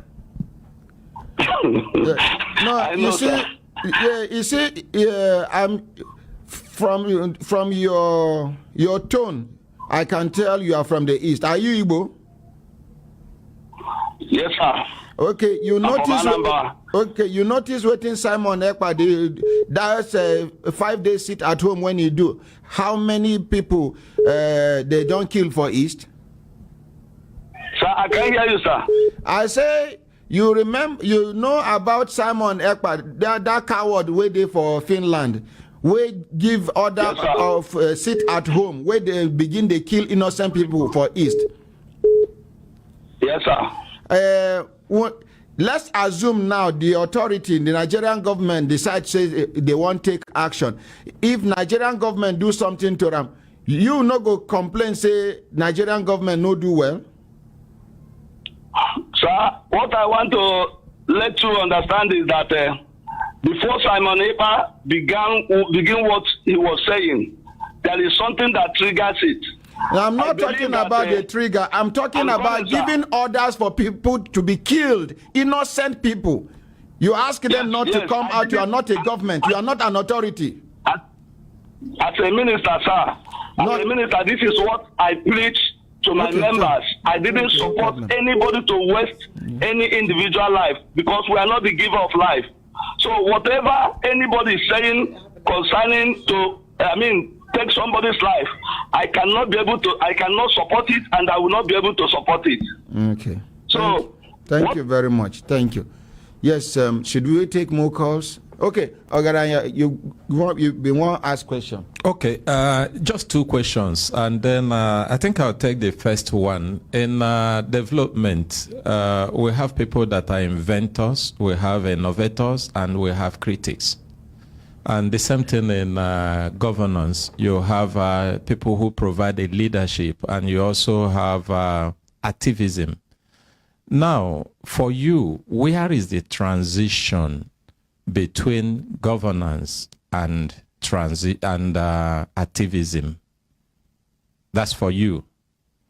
That's one. Then the second question is that everybody who comes tells you, I will fire you, I will water you in the next 6 months, I will turn around Nigeria.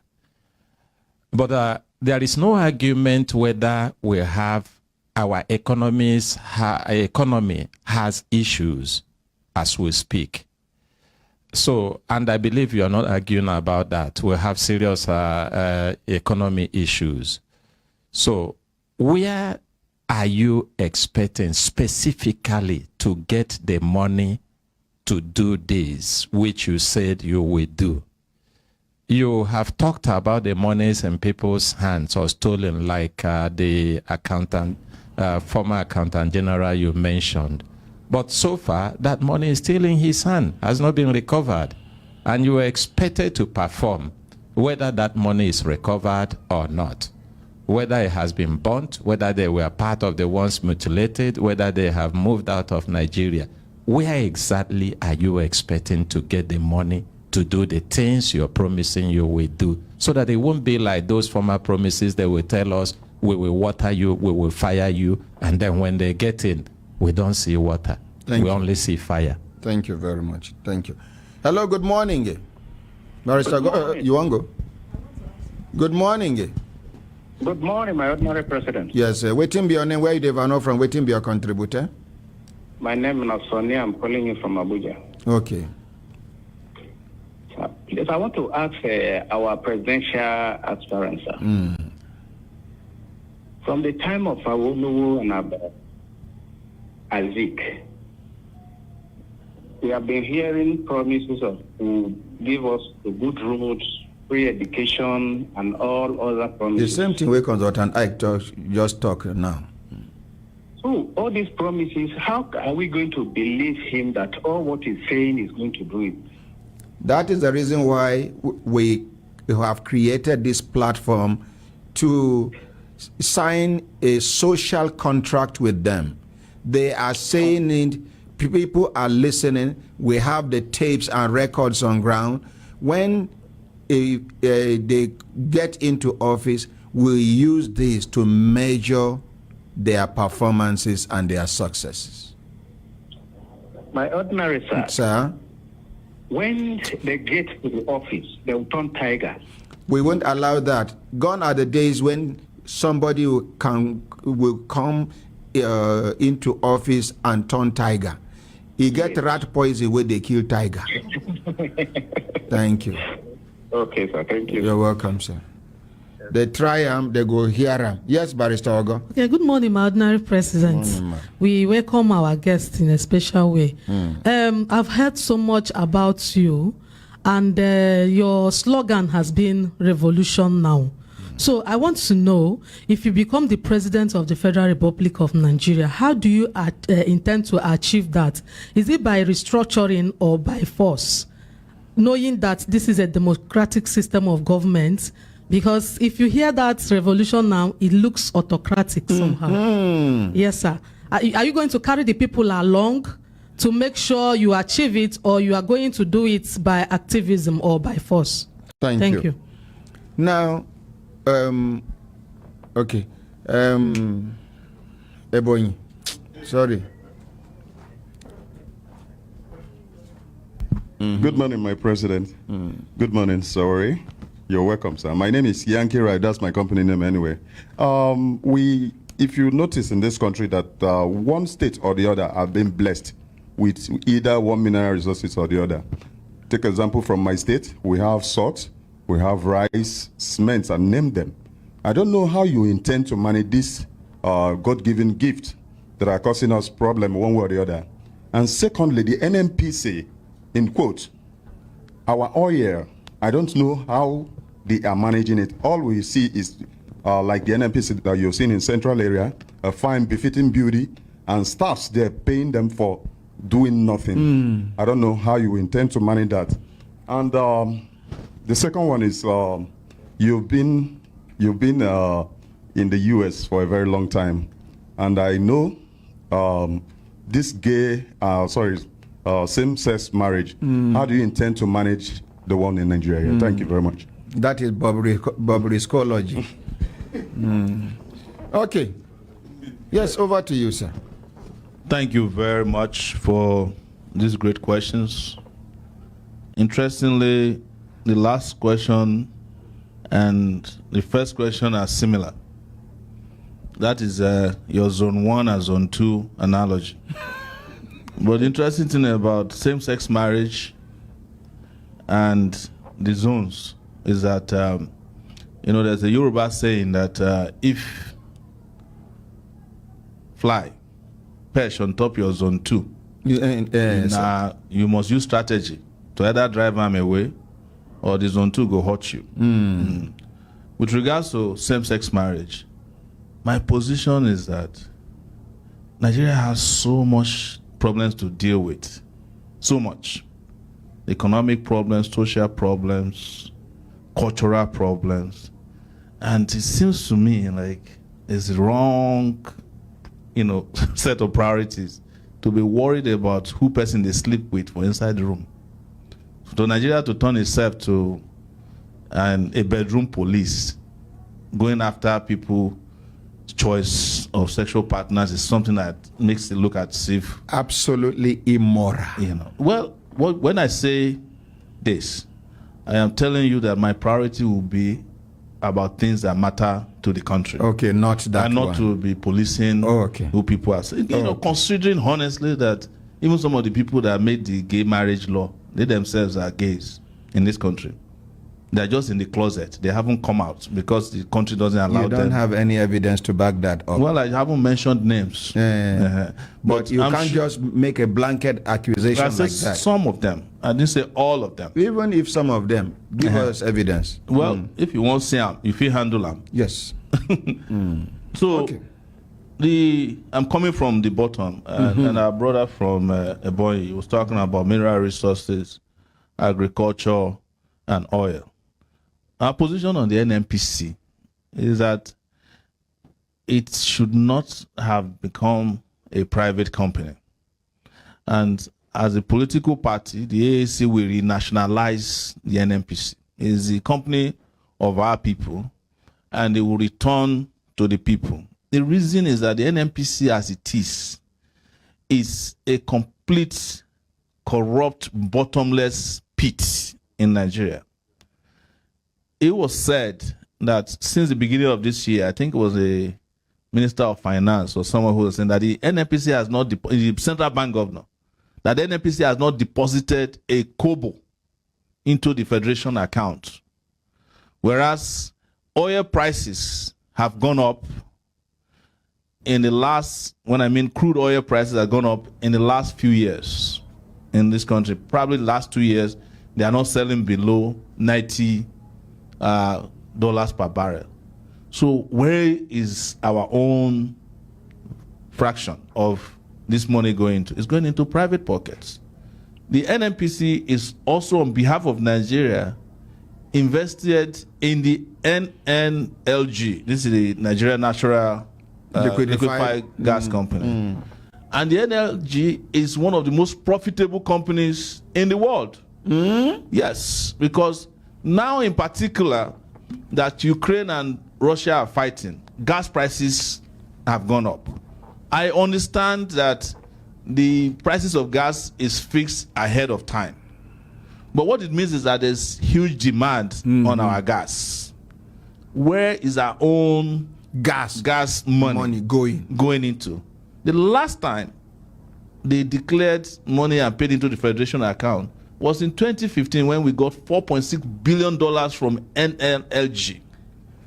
2015 was the last time. When the Buhari regime came, they publicly said we are owing Nigeria 4.6 billion, and they paid it. And that's a lot of money. So ever since from then, that time till they have now, not made any public declaration as to how or if they even paid. The problem is that in 2015, they paid directly to the regime. But I think after that, they've reverted to their old strategy of paying through the NNPC. And the NNPC is just quaffing the money as usual. As we are here, because there's a question about how do you get money? If NNLG is giving us billions of dollars as our own money, as part of our own investment, return on investment, we should not be complaining and borrowing $3 billion from China at only God knows interest rates. You get my point. The money that belongs to Nigeria that are hidden in the wrong places is unbelievable. Yes, sir. I have it on authority that the revenue mobilization body in the country has also found out that federal government organizations, that's MDAs, ministries, departments, and agencies of government that are revenue generating are paying the Nigerian government 11 trillion short of what we should be getting. 11 trillion short. Yes. This is not my position, it's the position of government. Yes. Oil companies are owing royalties and taxes to the federal government up to about $4.6 billion that have not been paid. You can Google this. When I mentioned it at the presidential town hall meeting, they said it has been paid down to 2-point-something billion. Where is the 2-point-something billion? If we get that, are we going to be borrowing left and right and center to the point that we are borrowing Nigeria back to the Stone Age?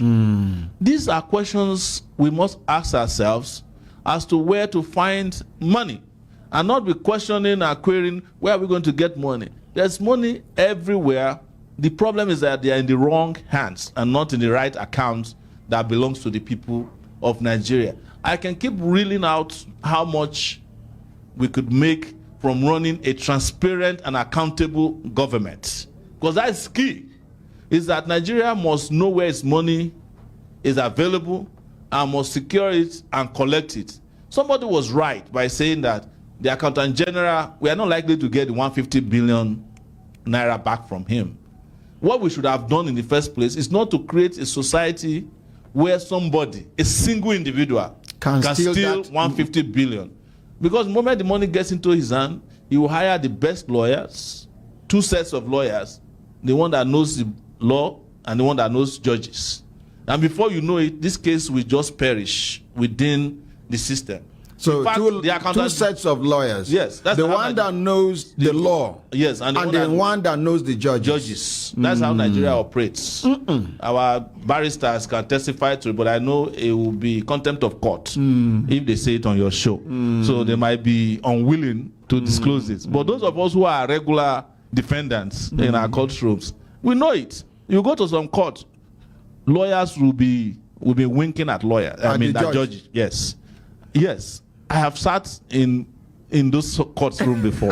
And you caught them winking? Yes, I caught them winking. In fact, one of the lawyers who was prosecuting me, when I got out of the dock, I went to him and said, why are you winking at the judge? Because the judge is a married judge. He laughed.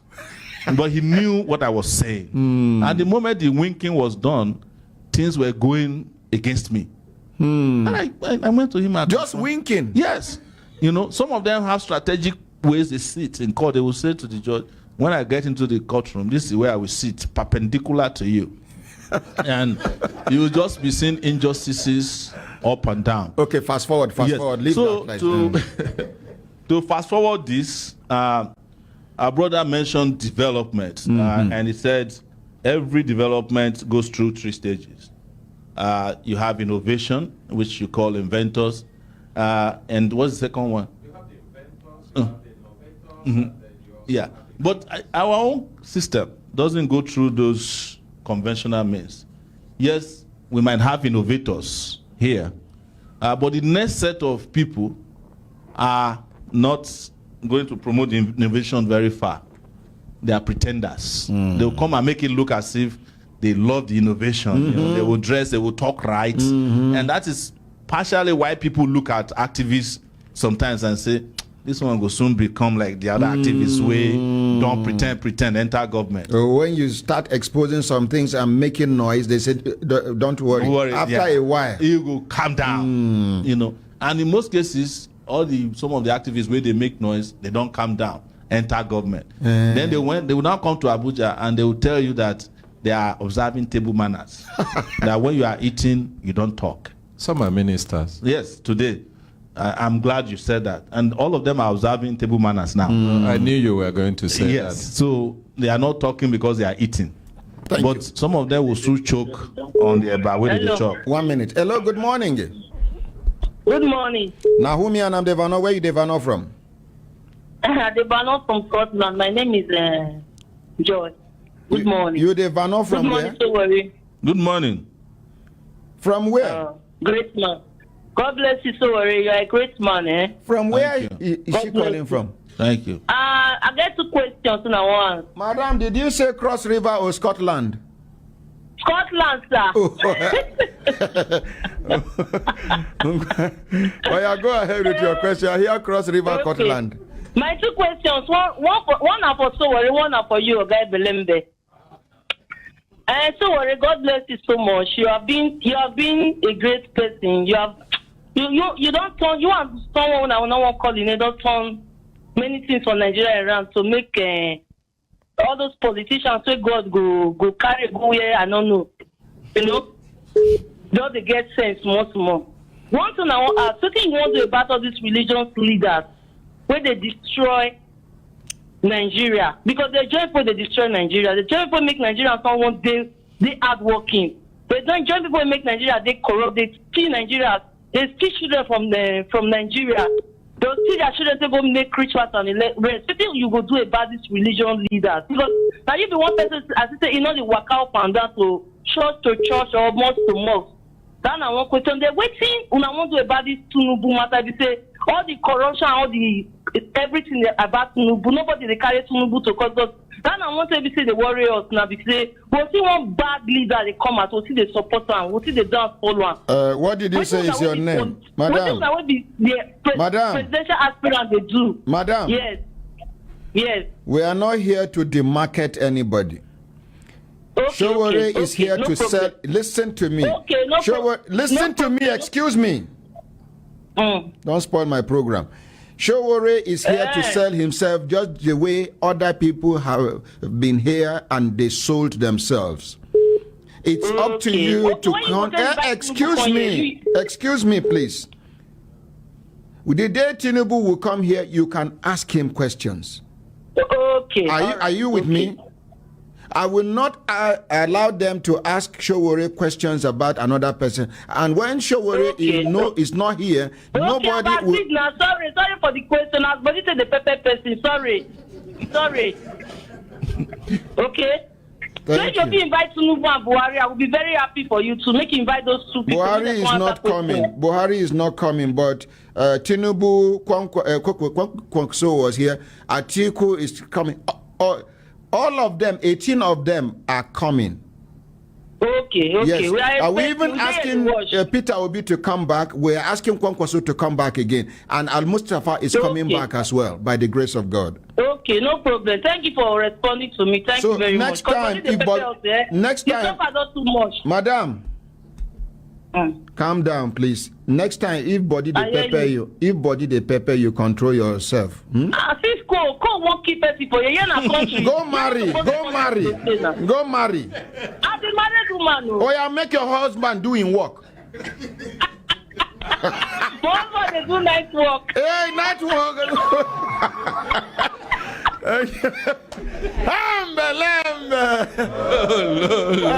Okay, I can understand why she is parrying. Make we appreciate my sister. Her husband, they do night work. Hello, good morning. Good morning, Honorable President. Yes, sir. Waiting be your name. Where you Devano from? Waiting be your contributor. My name is Francis. I'm calling from France, sir. Okay, Francis from France. Father Francis, fried yam, something fried, something. Yes. Honorable President, please, I'm a please, I know, I just want to say something, sir. I want to appreciate you. Thank you, sir. For empowering Nigerians. I'm a beneficiary to what the knowledge and the things you have been doing in this country. Thank you, sir. Just like Sowore said it, every Nigerian that traveled, no matter even if you are being born in that country or you are being born in outside the country but you have a Nigerian blood, that Nigerian will never do something. And you are somebody, my president, that has made a lot of Nigerians to know their right. You have empowered us, me personally, you have not seen me one-on-one, but only this your radio program and television has made me to recover things that they have collected from me just because of what can you do, who do you know. Just a phone call that I called like the family, they hear it on the news and all that. Ordinary President, you have empowered Nigerians by giving them knowledge. That is why I keep saying that I don't even see why a lot of people will be talking about poverty, most of the areas of youth. When there is a program that is empowering people in terms of education, in terms of schools, I mean, in terms of something you can do with your hands, which is skills. You have empowered Nigerians by giving them an idea that there is a lot that they have within themselves. That is for you, sir. There is a more that can say so. I have a question I want to ask Sowore, sir. God bless you, Sowore, for coming to the studio, and may God bless my president for bringing everybody in the studio. I want to ask you a question. Sowore, you are not responding to them. Regarding to the people that we give, the contractors that we are giving a contract to construct road, and none of the federal road they construct or state road that is being constructed, that there is a provision made that each road comes with at least up to 15 to 10 years warranty. That is one. Number two, there is no provision made like if you are driving like up to 10 to 15 kilometers or even 10 kilometers, I decided to say I want to rest, to refresh myself, fill my gas, not private people but under government. What can you do regarding of that? That is one question. The number two question, sir. What are you going to do regarding to the areas of schools and hospitals? Because we are all talking about schools and hospitals. But the gospel truth, I have traveled to some parts of the country, and I can tell you that Nigerians are contributing 17% of GDP of each of other countries in terms of education and African foodstuff. And in Nigeria, we cannot even afford to even have the African foodstuff to eat. We cannot even afford to even go to that school in Nigeria.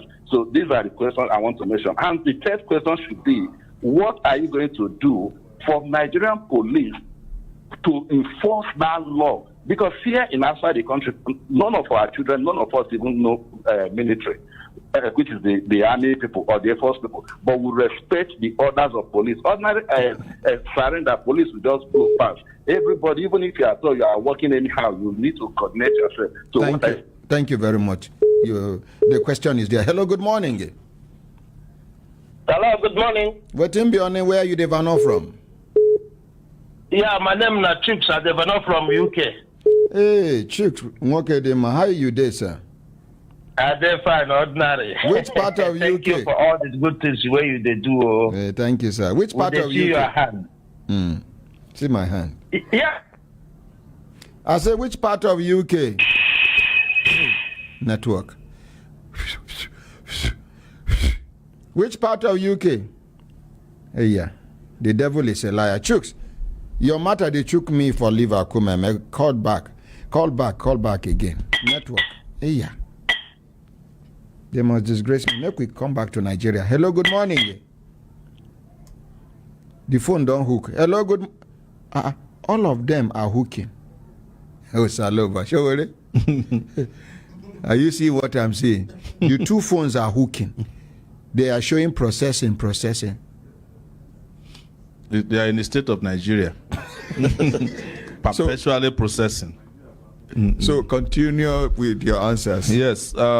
Like our brother asked about Nigerian police and enforcement of laws of the land. I think it's important to give a context to our police and how they evolved or were formed in the first place. The Nigerian police wasn't set up as the Nigerian police. It was set up as far before Nigeria was even founded in 1901. And when they created the Northern and Southern Protectorates, and Nigeria became one in 1914. So the police was set up to protect VIPs. Oh, only VIPs. That's how the police was set up. In fact, it used to be called Hausa Constabulary to protect Northern VIPs. And then later it became, around 1901, the Queen's Constabulary to protect the interests of the Queen, from this point. And that's the trajectory is what is affecting our Nigeria police till today. They don't see themselves as servants of the people. They see themselves as protectors of the VIPs against the people. That is why, for someone like me, I have seen police in action. You can see a normal policeman, but when you enter station, you see animals. Before any question is asked, it's a slap from front, it's a slap from back. Withdraw the animal and say opposite. Yes.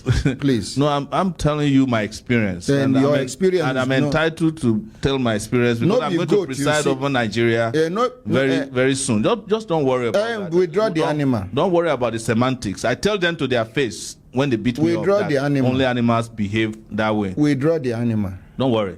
I'm worried. You shouldn't worry because I'm a citizen of Nigeria. And you brought me here to express myself, not to cage what I have to say. Yes, but you have to watch your words. If you look at my nose here, it was broken by the police in January of 2021. My police officer here. They broke your nose? Yes. A police officer shot me in this Abuja at close range with a tear gas, what they call federal riot gun.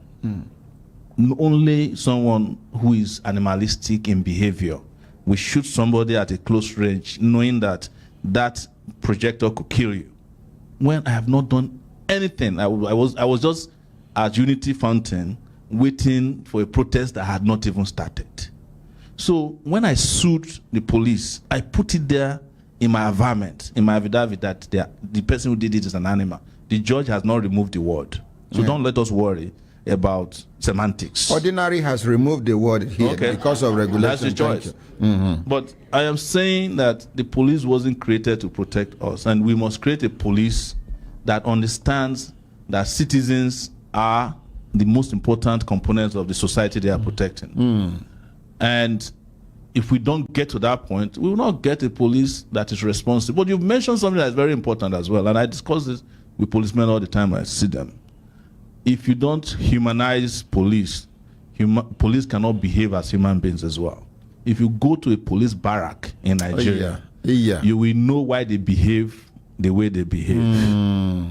I'm telling you, you will be surprised at the level of degradation. No sanity.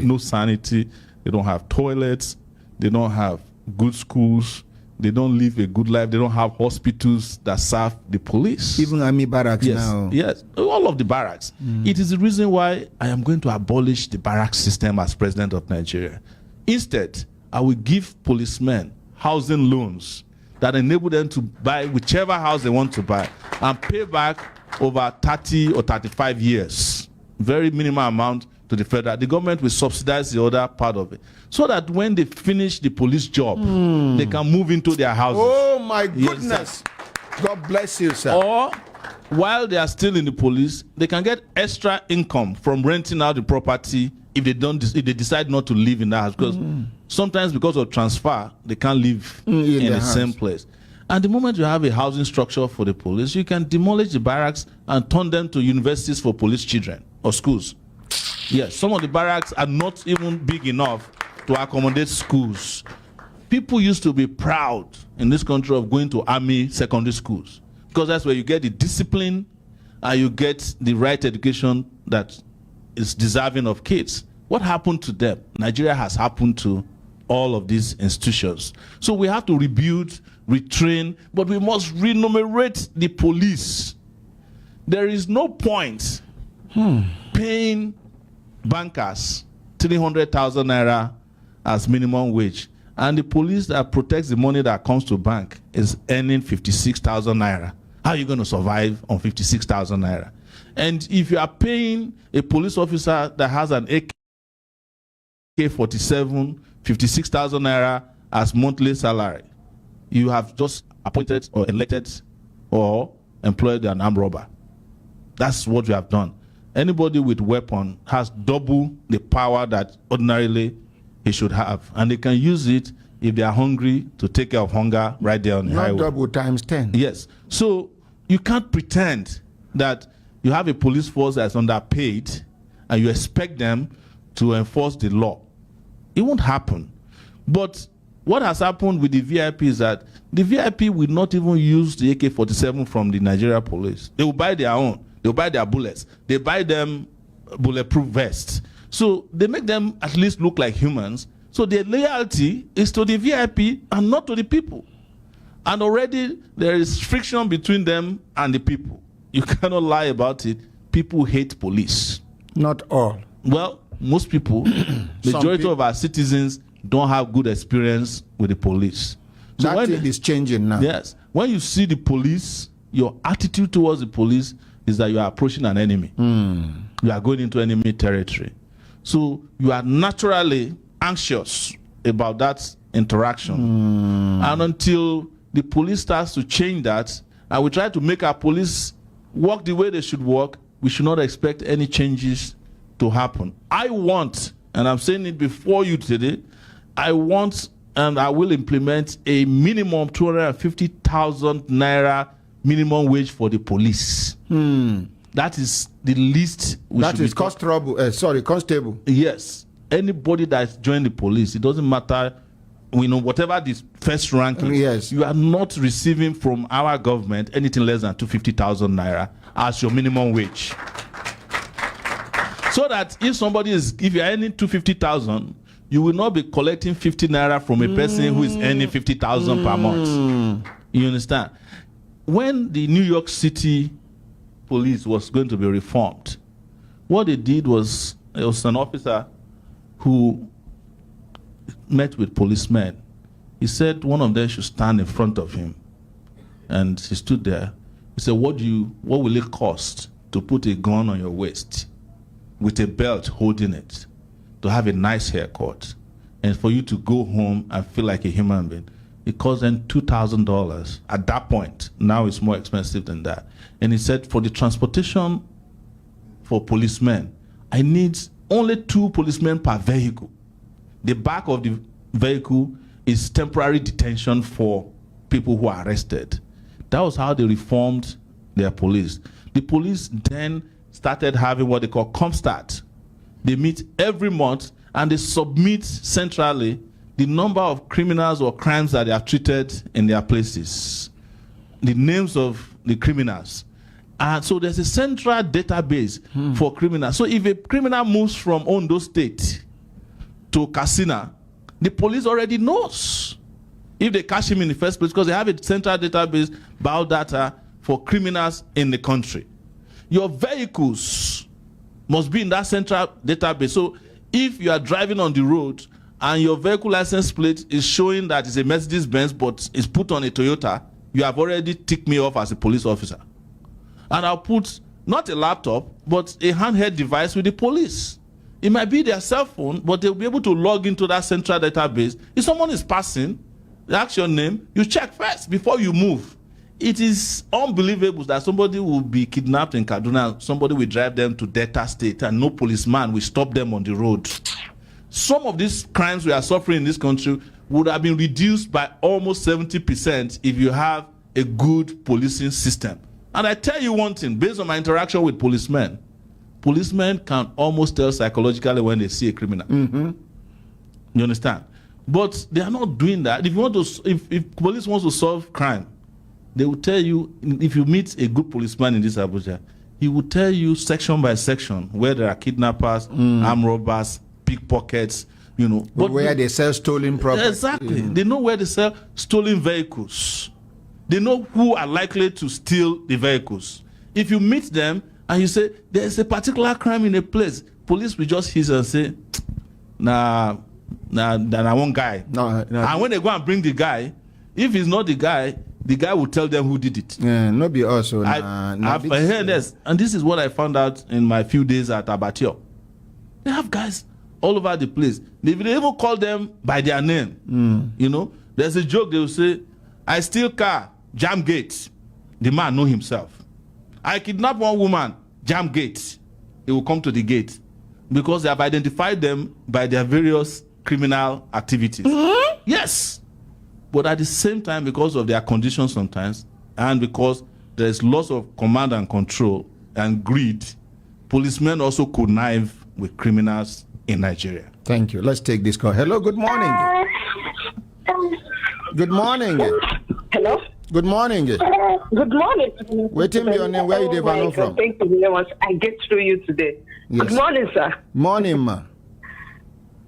My name is Happiness today that I get through you. Happiness. So I just want to contribute, happiness from where, ma? My name is Peace, but today my name is Happiness. Okay. My name is Peace. I'm calling you from the Republic of Ireland. Okay. Dublin. Okay, Dublin. Okay. Yes. So I'm so happy to get through your number today. You're welcome. I just want to thank you for coming to the studio today.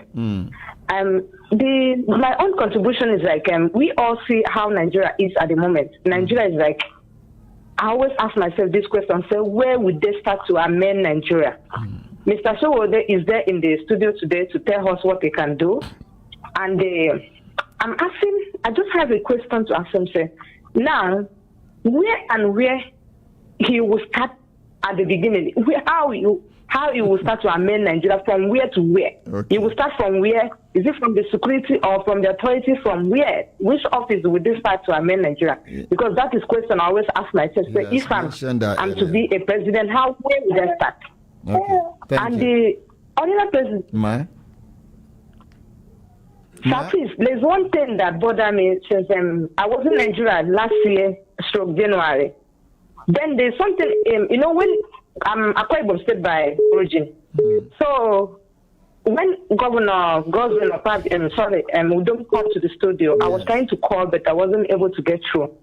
So my question goes in Akwa Ibom State, I was not lucky to be in school because due to finance, and I lost my dad at the young age and other things, so I was not able to go back to school. So when I was trying to get school in Akwa Ibom State, so I come to realize that the school system in Akwa Ibom is nothing to write home about. And the teacher that taught me in primary school was the same teacher that taught my mom. I come to get to secondary school JS1. The same teacher that taught my mom is the same one that I still meet in the school, which is in the Odriko Secondary School. And the school there is the teacher that have been there, you cannot transfer them. They go nowhere. And another thing was when I come home this year, I come meet the teacher that's from Akwa Ibom State. Is school is teaching in Port Harcourt. And I'm why is there's nobody graduated from Akwa Ibom school in some lunar area, some village like that. That is if you ask them to write their name, they cannot even write their name, but they go from primary school, government primary school to secondary school, and they finish because definitely when you go inside the school, when it is a time of exam, teacher will tell you, say, if I raise my dictum, it's an A, the small one is B, so you should just write what they tell you as expo in the class. Because they just want you to get out of the school. So, thank you. So at least this is my thing, but you should help us to talk to our governor in Akwa Ibom State, which is Udom. Okay, thank you very much. This is my... Thank you. Hello, good morning. Maybe they go straight to the point, I beg. Good morning. Waiting be your name, waiting be your contributor. Hello, good morning, sir. My name is Akayere Eserelu. Calling from where? From where? I'm calling from Turkey. Turkey? Ankara. Yes, sir. Okay. Ankara, Turkey. So the question I want to ask, this issue of I did hear you. Okay, I want to ask just one question. This issue of electricity for Nigeria, because when they talk of security, this security, it starts from this electricity for Nigeria.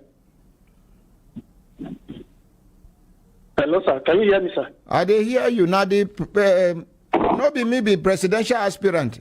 It is the right to your question. I'm asking Mr. Sowore, sir. Mr. Sowore is who I'm respond asking. to them. So what I'm saying. Yes. Mm-hmm. Yes. What I'm saying is this: what is he going to do in the issue of electricity for Nigeria? Because like other countries, where you say light, if you want to talk of security, you cannot do anything about security without light. Like for instance, the whole street now, any person who gets small business, even person who gets cigarette, he gets light steady.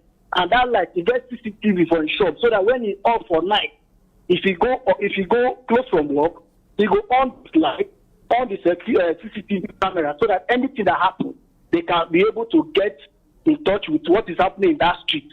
And it's like a law. Everybody will have their CCTV in all the shops to help security agency to know what is going on within the street and within the person's shop.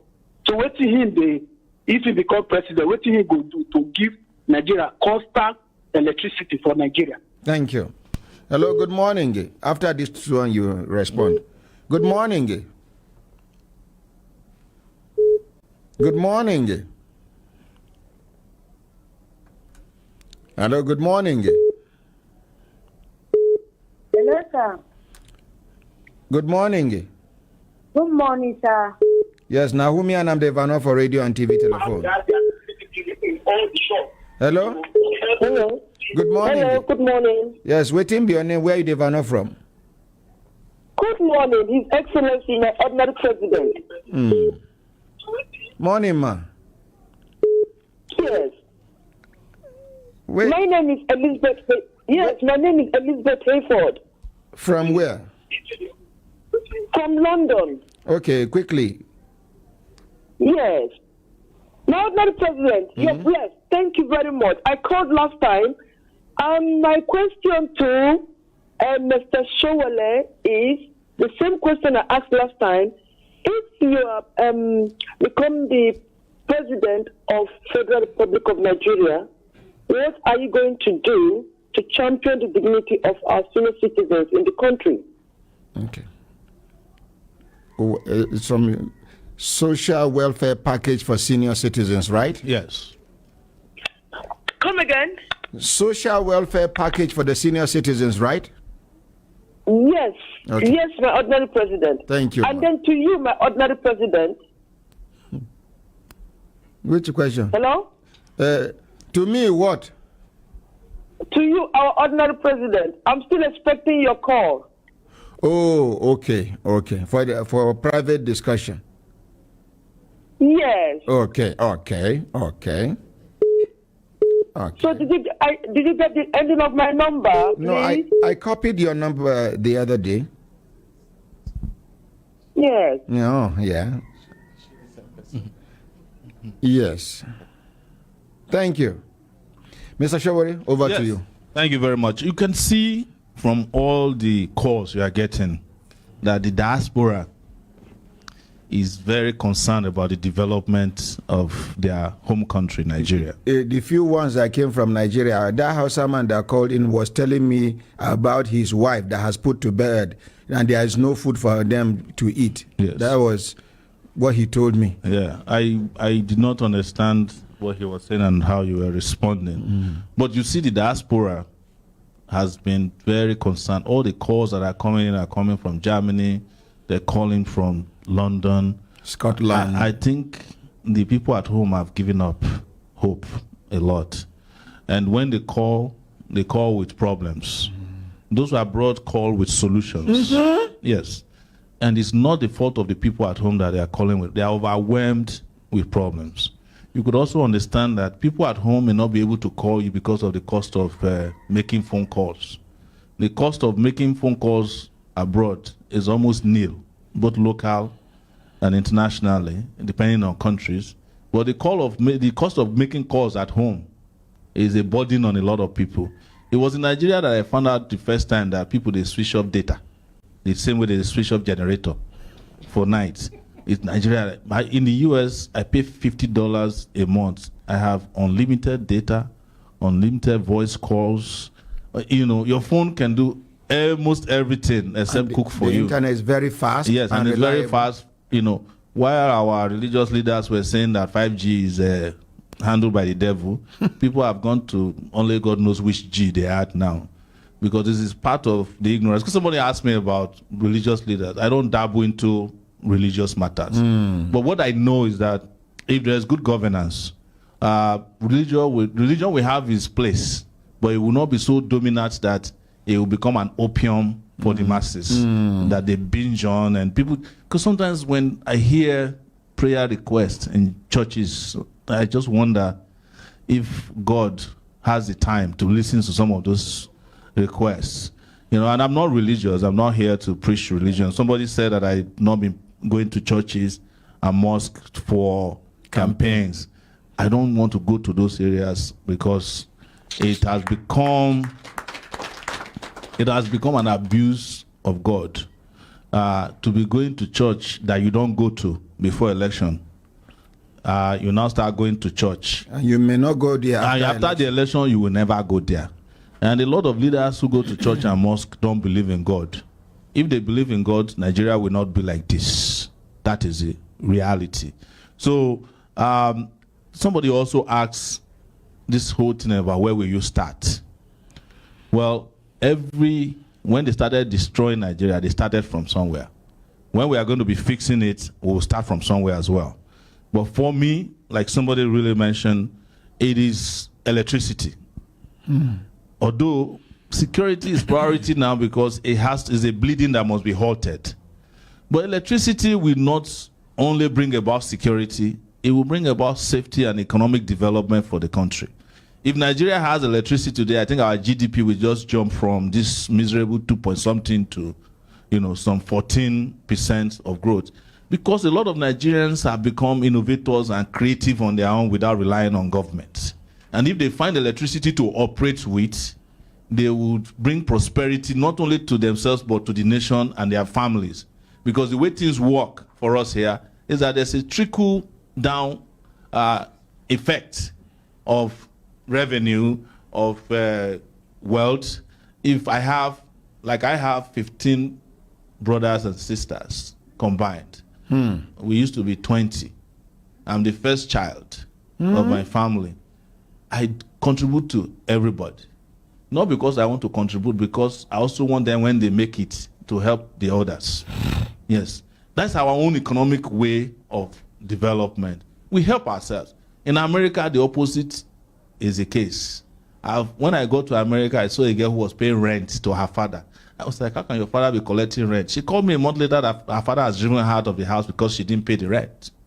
Yes. They don't give a flying damn. The relationship is very transactional.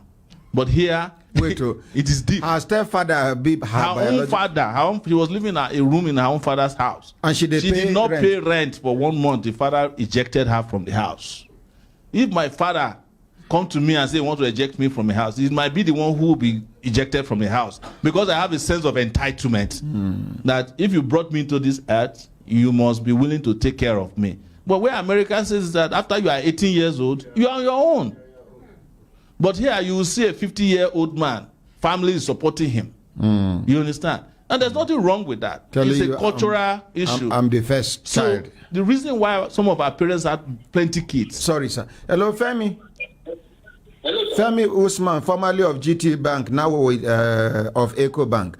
He got some account numbers where I say make them send to you. I beg each account number send 100,000 naira to the woman. Okay. Wanted to play the program to confirm. No, just do it so that they can confirm to me before the end of the program, sir. Okay, sir. Thank you, sir. Sorry for interrupting you, sir. The reason why you see many people have kids is that they look at a higher number of kids from the point of social security. Government is not going to take care of you. So you have plenty of kids. Some of them will make it, some will not make. But by the time they contribute 5,000, your monthly salary is already guaranteed. That is why most of our parents have, in countries that have social security system, people are even staying away now from having kids. Or women are having surrogate mothers. They don't want to carry the belly anymore. They ask other women to carry for them to time, and then they take over the child. So because they have systems that work for them. So what I'm saying is that electricity is number one top priority. And like someone did mention, if you have electricity, you reduce crime, even general crimes at night. If your street is lighted, there's likely to be reduction of crime than those people without street lights. That's natural. You can put cameras that are working so that you can go back and view them and know who the thief is that came into your country. Your neighborhood. This electricity matter. You get one Baba, they call him Baba Mambila. He come, he say him and one organization don't conclude. Nigeria no go pay 1 kobo. Make Nigeria just give them the go ahead. That our Mambila this thing. They say they go do the electricity. We tell this former government, they no do. This government, after we don't announce everything, we can't hear the billions where they allocate for the Mambila. And up till now, land, yes. Nothing is happening happening at the Mambila. So, but I wanted to also mention that electricity is no longer as difficult as it used to be, because there are renewable energy sources that are available to make electricity. Wind, sun, biogas. We have biogas. Even this herdsmen crisis where they go through, if we construct ranches, the poo of cows can generate electricity. Urine can generate electricity for Lagos. The waste in Lagos State alone can generate electricity for almost the southwest if it is captured appropriately. There's been something in circulation in the last few days of a guy who is using gas from his soakaway to cook. Clean, renewable energy. He just hook it up to the soakaway. But some people are not using soakaway gas they are sniffing it because it also gets you high. Yes, it's a form of drug. So people don't understand this. And this is why I keep saying that Nigeria can never move forward with the kind of analog leaders that we have been electing. Thank you. Finally. They are backward. They don't have an idea of how to move this country forward. And those of us who are willing to move it forward, they have conditioned the people to hate their saviors. I am not calling myself a savior. I don't want to be compared to one. But there are a lot of people in this country who want to do good. You just mentioned a man now who said he wants to put Mandela to work without receiving a dime. The space in this country to do good has been reduced to nothing. And our people are more comfortable with people who come around every 4 years to lie to them, number one. And secondly, to give them peanuts from their own money. Somebody's going to give you, he's going to steal 50 billion naira, 500 billion naira. And he's going to give you 5,000 and you'll be praising him, carrying him on your head. I wanted to say, like, Gudaji was here yesterday, that's what I was saying. And he said he detected 89 trillion. Some people dispute it. Some people are even mocking him as we speak. I spoke to him a few days ago. They have sent the traditional ruler of his village to come and be putting pressure on him so that he will not carry the case anymore. But before Gudaji, in 2019, I discovered 500 billion naira that the central bank governor was discussing with his members of money that they lost in the central bank. I have the audio. I published the audio. Nothing was done. It was a month before his tenure was renewed. He got his tenure renewed. I even heard that he went and paid judges to keep me in detention. He arrested another guy, judge, this judge who was writing petition based on the report on Sahara Reporter. The guy spent over 72 days in Suleja prison under trial. So what I'm saying is that why do you neglect and ridicule your prophets, the people who are doing good, and expect your country to work? So as I'm sitting in front of you today, I am guaranteeing you a better life. And I'm not lying about it. Somebody asks, how can you do it? It is because everything I set out to do in my life, I've done very well. When I was a student leader, I was one of the young people in this country who brought democracy to this country. I have scars to show for it. 2 expulsions, about 8 arrests. When it was time to change the media landscape, like you were trying to do, I was one of the first persons in this country that set up an online newspaper that shook the establishment to the point that some of them have not recovered today. Yes. And it's still there because it was what I wanted to do. I started with a laptop. And I'm telling you that just with this small brain you're seeing here, this small frame of body, with a little bit of pot belly, because I'm older now, I'm here to change this country for good and for better and forever. No, I know we can do better for him. I know we can do better for him. No. This is beautiful. Thank you. This is for you, sir. Be seated, sir. Thank you. I'm just like every one of you. Thank you. Yes, thank you very much. My brothers, my sisters, if I look at an assistant time, don't they give us signal to do it, signal, make we begin pack kaya come out for studio. You get one woman we call Jessica, tell her, say she too, say this 100,000 naira where they give women, say, see, if she get them,